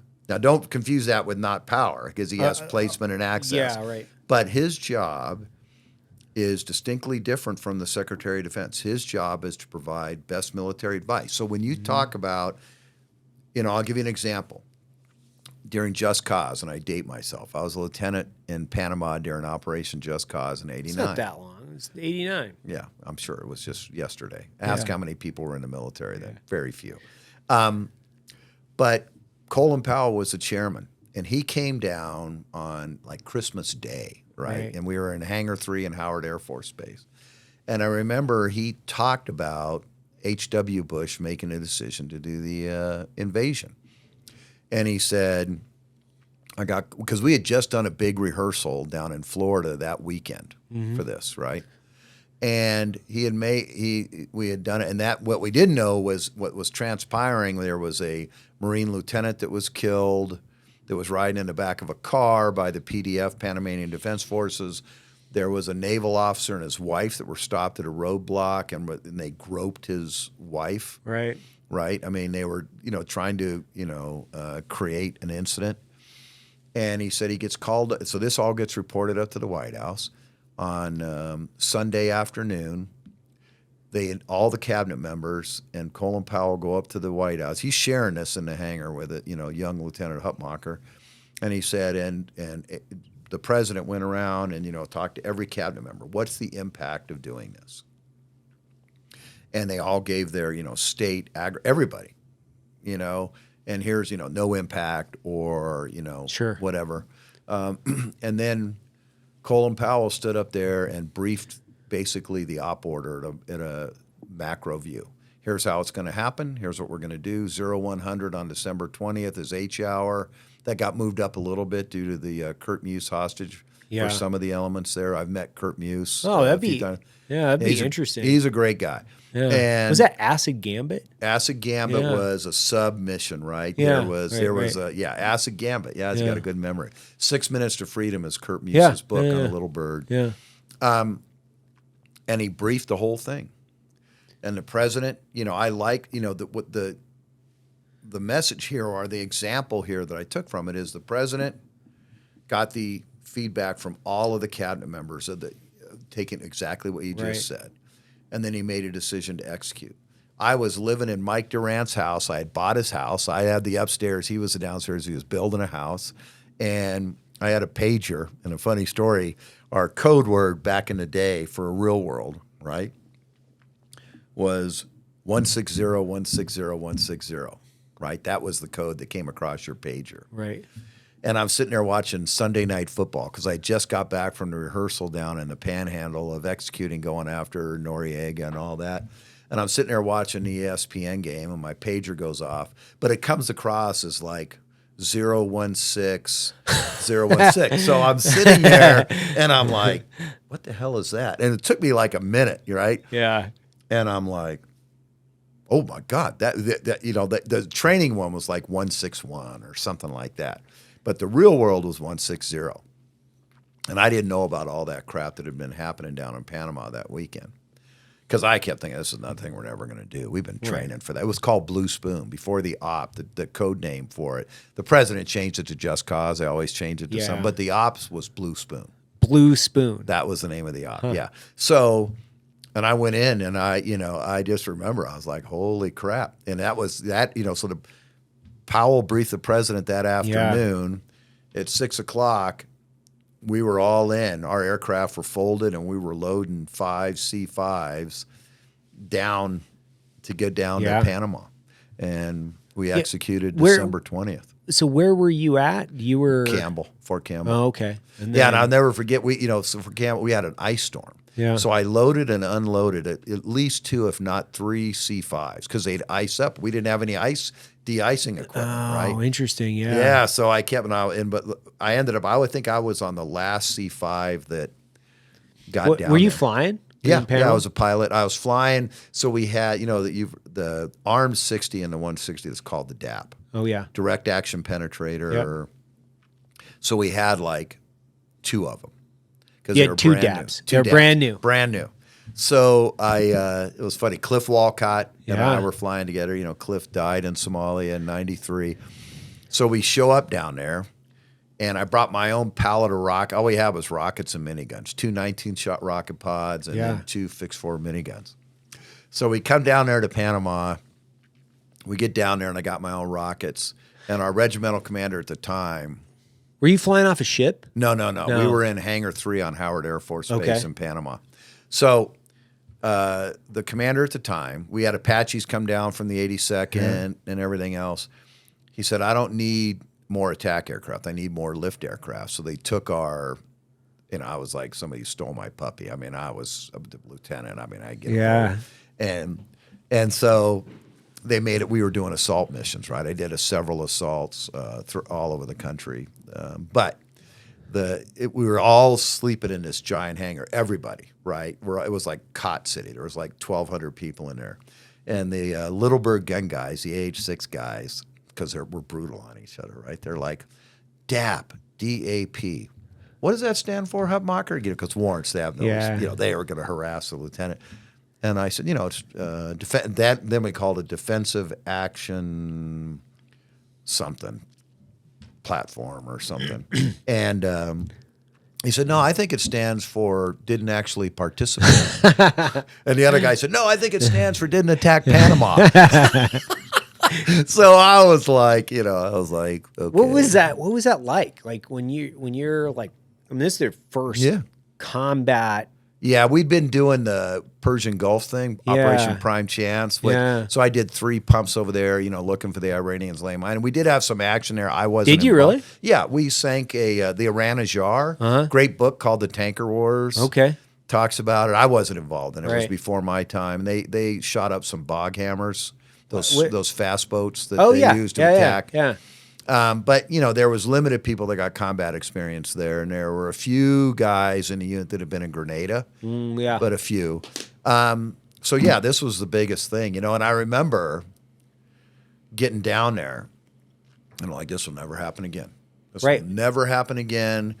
I'm on the deal, right? Yeah. Of course, 10 months later, we're deploying to Desert Storm, and I'm going after the Scuds being shot in Israel. And the Little Birds, because of their range and payload, they did some great work. And I flew Little Birds too later in my career as a AH-6 guy. Yeah. A marginally proficient AH-6 guy. I should caveat that with.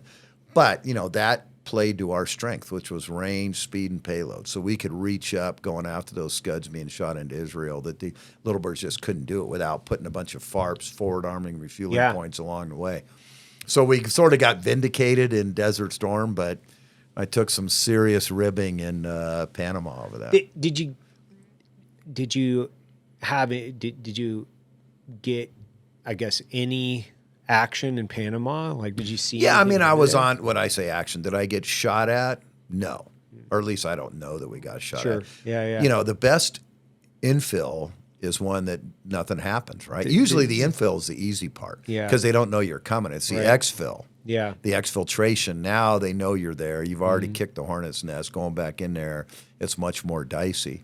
We lost Sonny Owens and J.R. Hunter and AH-6 got shot down in Cologne. Yeah. We had one of our aircraft took some minor rounds through the tail of the airplane. Nothing structural. I mean, it just kept flying. It just had some holes in it.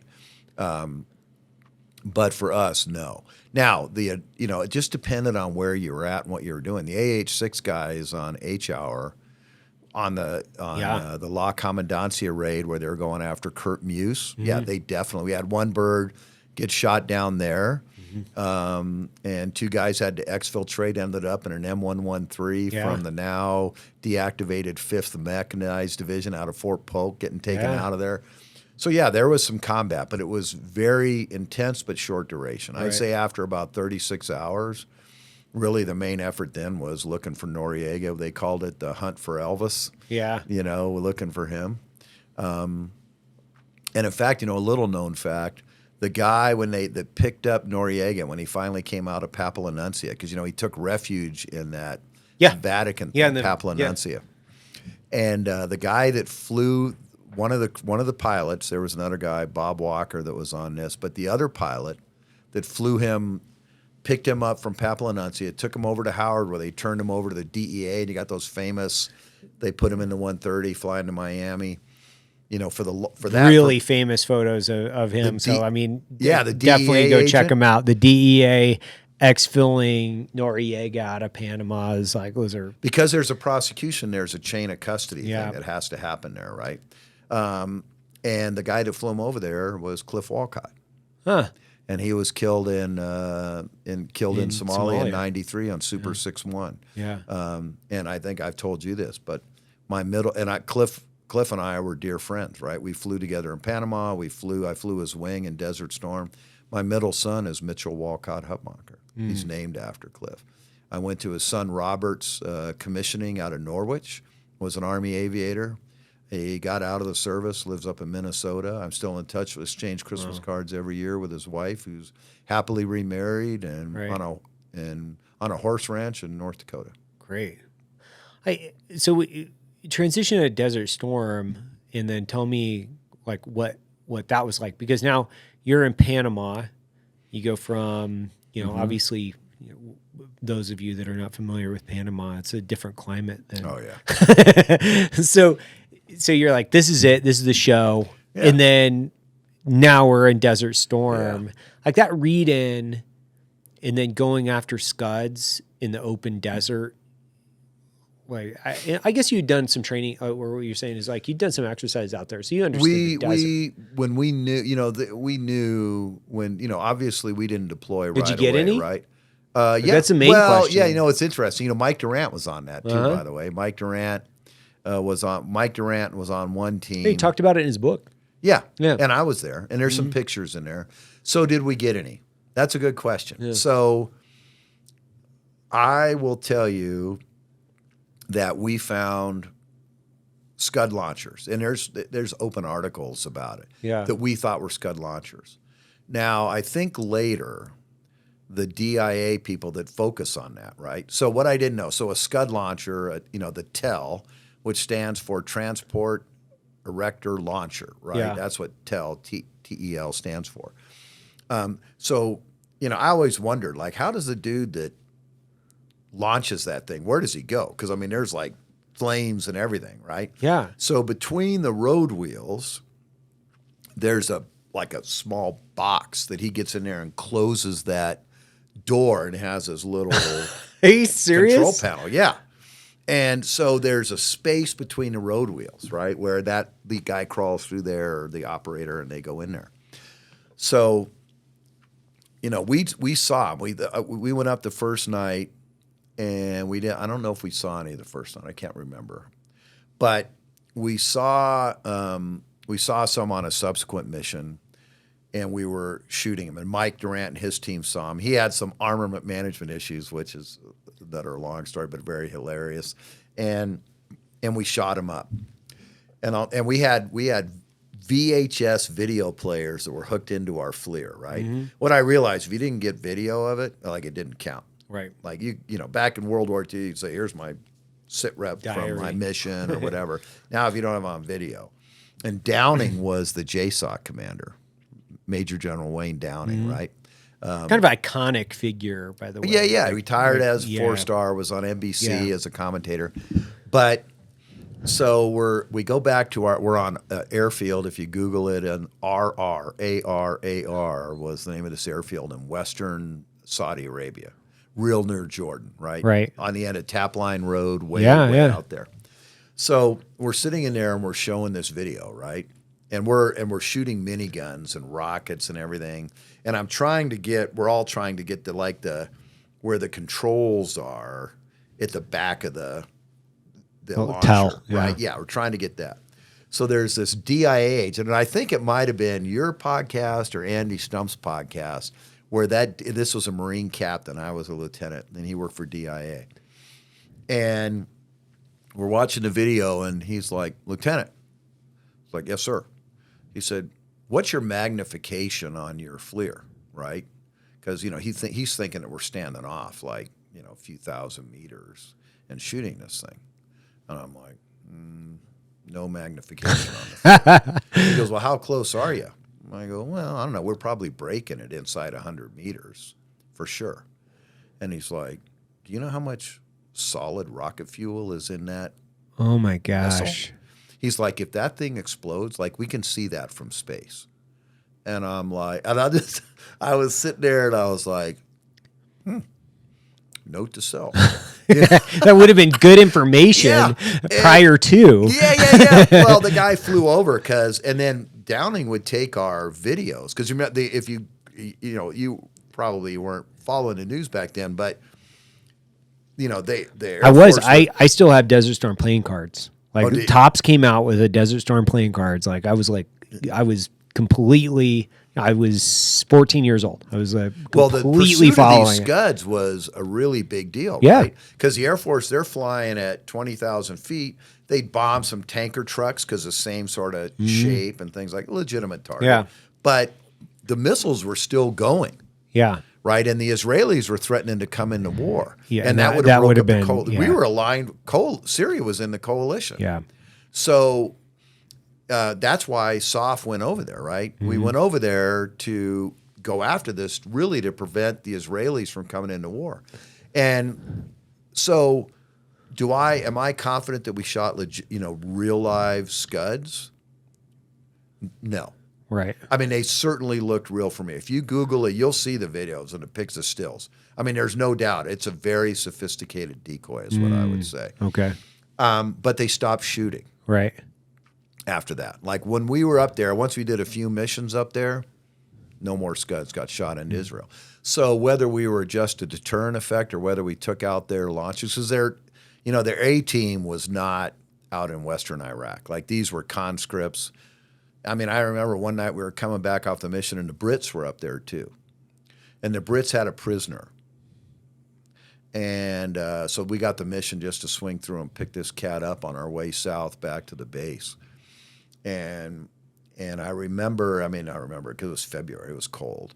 And we brought the guy in, we wrapped him in a blanket, the Brits took good care of him, but, decent care of him. I mean, I'm sure he wasn't in a 5-star thing. But later, I remember reading a sit rep on this guy or an intel debrief. And I mean, he was walking down the streets of Baghdad and they just picked up and grabbed him and said, You're congratulations, now in the army. You're serving your country. And he was in one of those outposts, those visual observation posts or whatever. So I mean, they were desperate, but they were hoovering people off the street and bringing them into service against their will. It's a really interesting scenario because you'd just been in Panama, now you're Desert Storm. So I mean, at that point, especially from the aviation world, like there's limited people that have participated in these events, and then it was extreme. I mean, I think people would be correct in this. Flying in Afghanistan was much, much harder. Yeah, but at that point, flying in Desert Storm, we didn't have altitude hold on our aircraft or anything, and we flew zero illume only. Right. So no moon. So the goggles, the NVGs obviously amplify available light that's out there. And right? if there is they don't none, create light. Yeah. So you cross that border, there's nothing out there. And how do you've you seen do that when the that? video noise gets real loud, you get that like sparkling in your nods. That was that way the whole time. The whole time. And then we'd hit these boobs and flying along one night, and all of a sudden I'm like, the other guy's flying. And I'm like, man, I can't, because we'd always have a good spread. Right. So if lead gets engaged, now we have time to maneuver, arm up, and suppress to get past it or destroy it, whatever it is. So I'm out in, we'd have our IR infrared lights on. That's all you could see. So it's like a speck. And so if you weren't staring at it the whole time, it would be hard to pick it out. Right. And the other guy, I'm looking out there and there's something, the FLIR screen is getting grainy, right? And I'm like, man, I could barely see him. I said, everything okay out there? You got good viz, And he goes, oh, yeah, I got lead. Yeah, he's right there in front of us. And I'm looking down and I'm just like, I got that, okay, something's jacked here. And I look under my nods. And there's dirt coming around the windshield. We're in this giant sandstorm. Shit, yeah. Yeah, so I said to the other guy, I said, hey, man, we're in a sandstorm right now. Do you got lead? And I'll never forget. I thought I had him, and I was like, oh, my God. So we're now we lost visual reference on lead. So there's a procedure where what do you do? Well, what you do is you take a certain degree heading, and the first thing, job one is getting separation both elevation laterally and in altitude. So we like if lead's going north 360, and you're stacked to his left side, let's say, then you're going to go to 350 or 340, and you start a climb. Okay. And your climb altitudes are based on minimum safe altitude over an obstacle. So with that, then lead will start to climb. You're turning and you're starting to climb. And if he stops at 2,000 feet, you're going to go to 2,200 or 2,500 or something. But those first seconds to recognize it, accept it, that you've lost visual reference to the ground and take the appropriate step. That's where most people get killed, is because they don't. They try to get back out of that weather phenomenon and find the ground again. You just got to commit. And it sounds easier than it is, because we struggled with it in the cockpit that night. We ultimately popped out over the top at about 5,000 feet, but there were about 4 or 5 minutes of where I was praying fervently. I thought for sure we were going to die. I thought we were going to crash. And we came very close to running into the other airplane. At one point, he passed directly underneath us. And because we weren't synchronized in the cockpit, frankly. Right. So, yeah, I thought for sure I was going to die over there. And we did lose an airplane. We lost an airplane with 7 guys. Sergeant Major Hurley, a plank holder of, our unit at Bragg, was on there with 2 SF medics and 4 crew members. In that particular night, a huge fog bank came in. I mean, it was so dense, I'd never seen anything like it. I go out of my tent to take a leak, and we had power cords running out with 2x4s on each side of it. I straddled the power cord because I couldn't find my way back to my tent. That was my reference point. And they crashed a quarter mile off the end of the runway trying to bring Hurley in because he had a pretty significant back injury where he rolled down a hill. And 7 were killed. Of course, their kids were all educated by us, which is sort of, It's full circle. Yeah, it comes full circle. I never obviously thought about that then. But where were you at when Somalia kicked off? I was flying with the Air Force. So after Desert Storm, I was an exchange pilot flying with Air Force Special Ops Command, my old squadron, the 55th Special Ops Squadron. Now it's the 55th Air Rescue Squadron out in Davis-Monthan, I think is where they're at.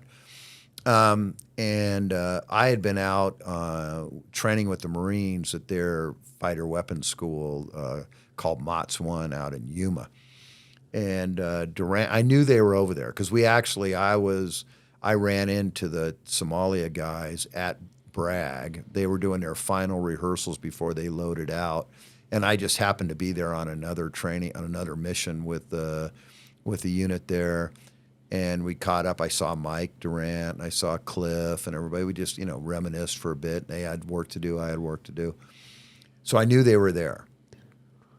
On October 3rd, 93, all the news was alive, and I knew it was them, right? There was some conventional units there. There had been a Black Hawk from 101st that was shot down about a week before that and killed several, burnt the pilots really bad. And then there was just like that big battle, right? The Battle of the Black Sea and all that. And I saw it happen, and I knew that it was us. But I didn't want to call the unit. I didn't want to be like a rubbernecker. I just said, hey, they got their hands full, triaging this thing, dealing with families. Mike Durant's wife called me about an hour later, and she said, Mike's missing.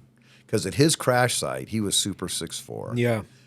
Remember, if you read about it, there was when they ground force finally got there was no one there, right? Shugart, Gordon, all the crew members, Fields, Cleveland, Ray Frank, Mike, they were all gone. The bodies were all gone. All that was there was dead Somalis and a burn-up aircraft. So Mike was missing. And to be candid with you, I've had this conversation with Mike numerous times. His wife called me and said he's missing. And I never said anything to her. I said, I was a captain at the time. I said, I'm on my way. Do you need me to come up there? Do you want me to come up there? She goes, would you? I said, absolutely.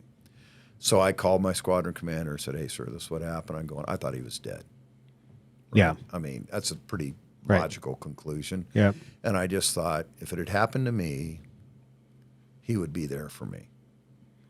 Just to make sure. I mean, the unit does a good job at taking care of those families, but I just felt like he would appreciate it if I was there. Just making sure the I's got dotted and the T's got crossed.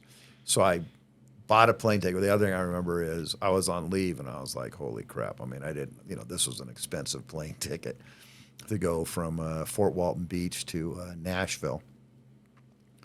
And I still thought he was dead. And I got up there, and I was looking for my bag and baggage claim. I'd thrown a bunch of clothes in there, and they said, and I called the regimental commander, then Colonel Brown. He was regimental commander then, and said, hey, sir, Mike Durant's wife wants me to come up. And I said, I just want to make sure I'm not a fly in the ointment here. Are you okay with that? And he goes, yeah, come on up. And then I got off the plane, and I saw that there was that video of him, right? Pretty famous video of him right after. And from a SEER school or survival evasion, that was like textbook responses of what he gave. I mean, they show it in SEER school. They sure do. Yeah, he spoke there numerous times, and I was like, "Holy crap, he's alive!" So then I stayed with the family for about 2 weeks, sleeping on their living room floor, and then I ended up being part of the team that went to Germany and grabbed him when he came back from Germany, and then escorted him home back to Campbell. I mean, we're like, the best of friends. I mean, we're very, very close. He's on the board of SOWF. I mean, he's a super accomplished and humble guy. I had him on the show a couple years ago. You can go back and listen to it. He was running for office at the time, but I mean, he's been able to transition. Very like you, very similar story, very successful industry, in the business. Very successful, and he put a second mortgage on his home. I mean, he talked to me one day about it. We were in Colorado vacationing it. They got a place out there. And he said, it was a family meeting to start the business. Mm-hmm. They sat down and said, okay, we're putting a second mortgage on the house. And, we got to be all in. And the family was all in, and the rest is history. Yeah, I'll have to catch back up with him. I'll have him back on the show, hopefully. He's a great guy. Yeah. So you're out of, obviously you're doing your time in the Air Force, and then by the time September 11th happens, where are you at then? Like career-wise, like where are you at? Where are you stationed? Like, because you're a captain in 93. Yeah. Okay, now 2001, I was major. Yeah, I was a major. I was in a SOF unit, classified unit at the time. And deployed shortly thereafter overseas, near Afghanistan. Yeah, right. And then right after that, I went back to the 160th and ended up doing a couple of back-to-back tours in Afghanistan, out of Bagram, and then ended up in Iraq. First time made at like end of August of 2003. Did a bunch of missions. In fact, Matt Best was that in his book. Yeah. One of the missions I did was his opening chapter of his book, which gave me some clarity and some detail that I didn't have at the time. So, and then I was just back to back over there and did a long tour in Afghanistan later in 2011. Was that your last rotation, was 2011? Yeah, my last one, I actually went over there. It was a new deal for me. I stood up the Afghan Special Mission Wing, Mi-17s, and then we had some Porter air. So it was a rotary wing, fixed wing sort of package to move Afghan commandos. It was really interesting. I mean, mostly what I did, frankly, was build the structure, what worked. They had a small unit that was working for the DEA over there, then doing a lot of CM work. Those guys. Yeah. And we took that as sort of the base of the unit and built it out, added the fixed wing to it. It was a struggle because the guidance was everybody out December of 2014 then. Yeah. So I said, okay, well, Mi-17s are what we need to do for the rotary wing. They're already trained on them. There's no way. Yep. And that, created predictable friction with Congress because it's not an American bird.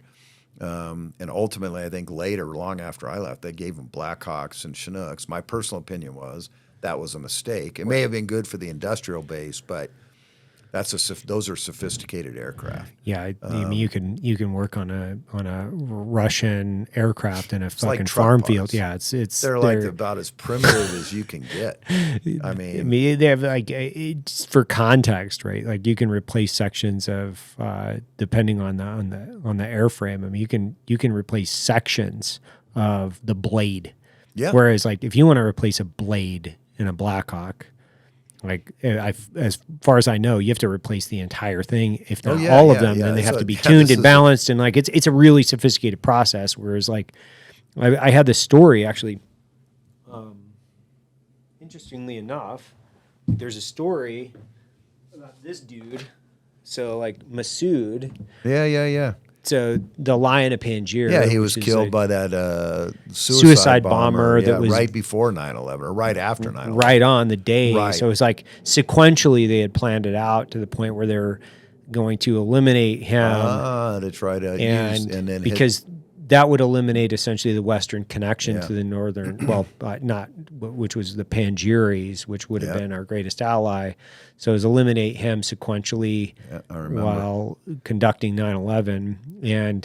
But I remember having this conversation because it's fascinating. And I'd gone up to his grave in the Panjir, and they were talking about their helicopters at the point where like they were swapping out engines on this dirt landing strip in the middle of fucking nowhere. And they were replacing parts that didn't actually go to that aircraft, and like they were using all kinds of different it was like, baling wire and incredible as to the amount of ingenuity that went into fixing aircraft out of like battlefield seizure, essentially. Not U.S. maintenance standards. Not at all. And they were talking about how they had like pounded a piece of wood into a section of a blade and were flying this fucking helicopter around. And I was like, I turned to one of the guys who's a Black Hawk pilot. I was like, can you imagine? No. Can you imagine like taking a piece of 2x4 and like carving it up and trying to replace a section of the leading edge of the blade? Yeah, no, that would not happen. No. I had a friend that was flying them up north early on in the war, and he was telling me a story. And he said they were flying along, and the one thing you're really concerned about in a helicopter is bad gas, right? Because that takes out both your engines, right?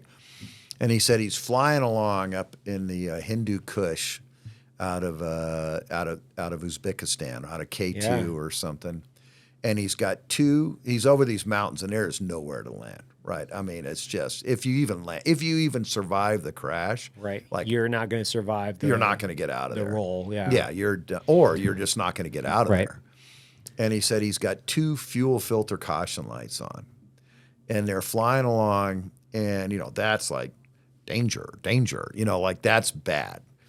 And there was a Northern Alliance guy sitting in the jump seat. He's like, basically, don't worry about it. It happens all the time.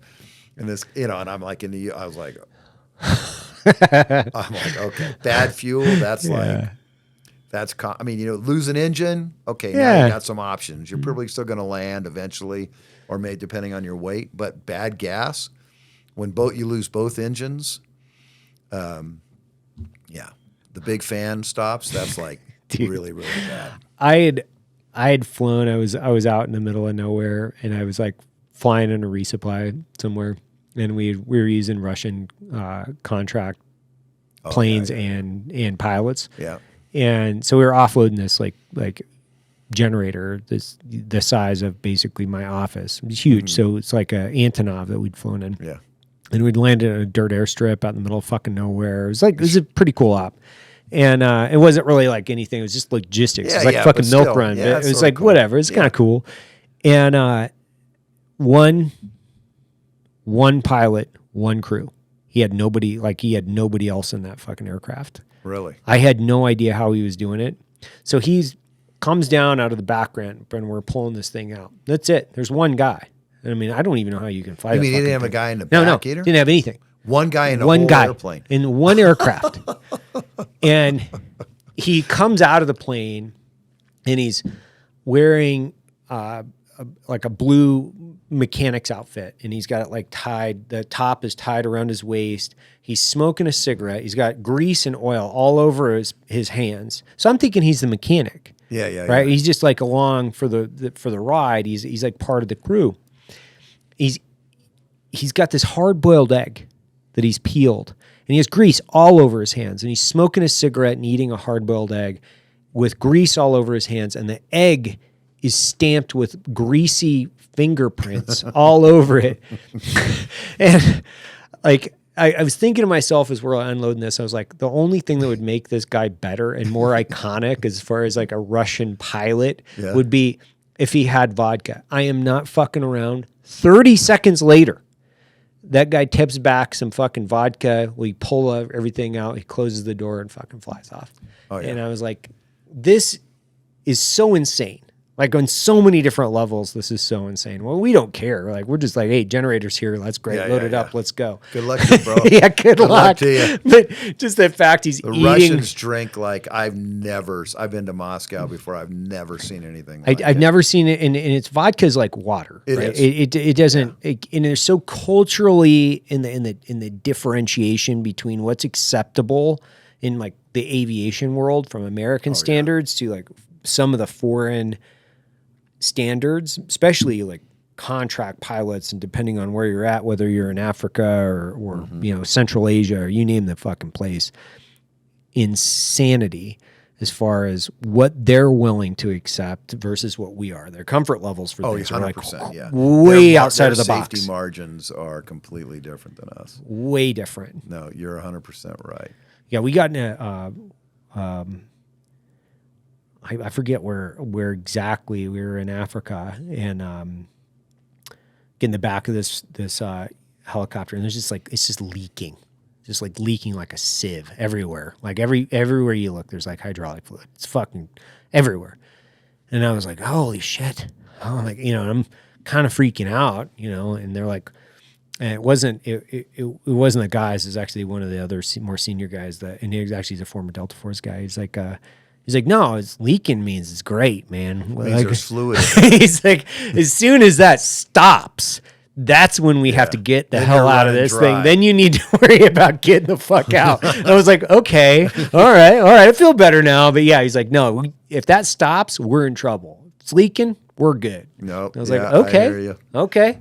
Yeah, different standards. Yeah. Different standards. Different standards. Have you ever flown a Russian helicopter? I have. Have you? Yeah, briefly. I'm not an expert. I'm not rated in it, but I have flown in them, yeah. We flew, when I was in Kabul, we flew Dempsey when he was the chairman of one. Oh, really? Yeah, and because we were standing up that special mission wing. Yeah.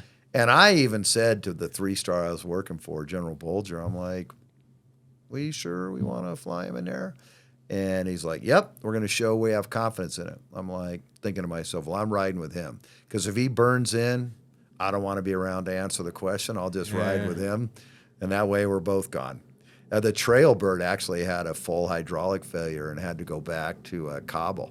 We were going out to, I forget the name of that base. It was that old Spetsnaz base where they had the Spetsnaz thing, whatever they did, the commando and the SF training for the Afghans. In Kabul? No, it was south of Kabul. There was a big Spetsnaz rock formation that they had put their emblem on the hill. Yeah. I'm sure one of the listeners remembers. I've been out there several times, but we were flying out with Dempsey out there. And we were fine. We got out there, and but the Trailbird, because General Townsend, I think, was like his XO or something. He ended up retired. Steve Townsend retired as 4-star later, but he later said, yeah, my bird did not do well. Like it dumped all our fluid and we had to turn it around and fly it back. I was like, I always felt like that was it felt like flying in a old lawn tractor almost. Like it just like really a lot of truck parts. I believe the main gearbox was a truck transmission or based on it or something. I think you're right, because I remember they're talking about the gearbox and replacing it, literally pulling it out of something else and put it in. It's got air brakes too, and they only got brakes on one set of flight controls. So literally, when you hear a semi go, they do that. Yeah. That's what they. Yeah, and they built the Mi-17 specifically for Afghanistan. It's got wide tricycle gears, so in brownout landings, it's more stable. Oh, interesting. Right? I didn't know that. Yeah, they built it. My understanding is they built it specifically for Afghanistan, because the forerunner of the Mi-17 was the Mi-8. Right. And they flipped the tail rotor around to the other side. They made some other modifications, better engines. Right. Yeah, they built it for Afghanistan. Huh. Yeah, I mean, that makes sense, because I mean, it's a simple. I mean, as far as like modified technology. we didn't build a new aircraft, but we modified our aircraft and added systems for Afghanistan and Iraq both. Right. Dust out, brown out landings specifically. Huh. That's the whole aviation side of like the Russian aviation piece. Like, is there any airframe do you think that they've done exceedingly well that you've seen where you're like, it's actually. I guess it depends on what the criteria is for success. The Russian Mi-17, especially and it's easy to maintain, it's durable. It's like an AK of aircrafts, right? Yeah, exactly. Yeah. That's a really good analogy. I think it's not crash survivable. I mean, if you remember that big 55-gallon drum-looking tank in the back. Oh, yeah. In the cabin. Well, that thing, we used to wrap like Kevlar around it to at least do something. Right. Because if you crash, that thing's going to explode. Right. Where U.S. aircraft all have self-sealing fuel cells and all that. So I guess if supportability, ease to let partners and allies use it, indids use it better, effectiveness, survivability, range, speed, payload. Yeah, I think they carry a lot. No, I think, but in a general sense, I think Russian aircraft are far inferior to U.S. or Western platforms, both rotary and fixed wing. I don't think there's any argument there. No, I mean maybe about the Russians, but nobody else. No, I mean obviously they have a different perspective in design. Look at Ukraine. I mean, you see all those tanks without turrets. Yeah. Well, why is that? Right. Well, because the way they're storing ammo in those turrets are not survivable. You hit a U.S. tank. Because you got main tank rounds in there, right? Yeah. I mean, you're not carrying one and done.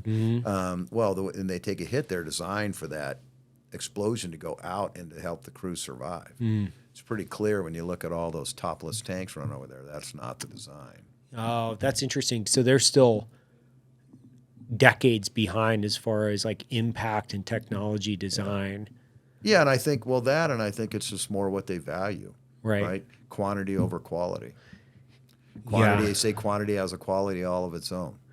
Yeah, there's a totally different perspective. I think that's the other thing between a conscript and a volunteer army, right? 100%. It's like 100%. This has been known for a couple hundred years, which is and they can't. I mean, there's you see it. I mean, mass desertions. I mean, that's just it's a whole other conversation that we can talk about conscripts versus volunteer armies. yeah. Which I mean, I will like I love and appreciate our conversations. I do too. Look forward to it. It's a honor and a privilege to have you here. Please go check out the Special Operations. Specialops.org. Specialops.org. Great organization. But look at it yourself and make your own conclusions, but I'm bought in, that's for sure. Awesome. Thanks, Clay. Appreciate it, man. Appreciate you, bro. Yep.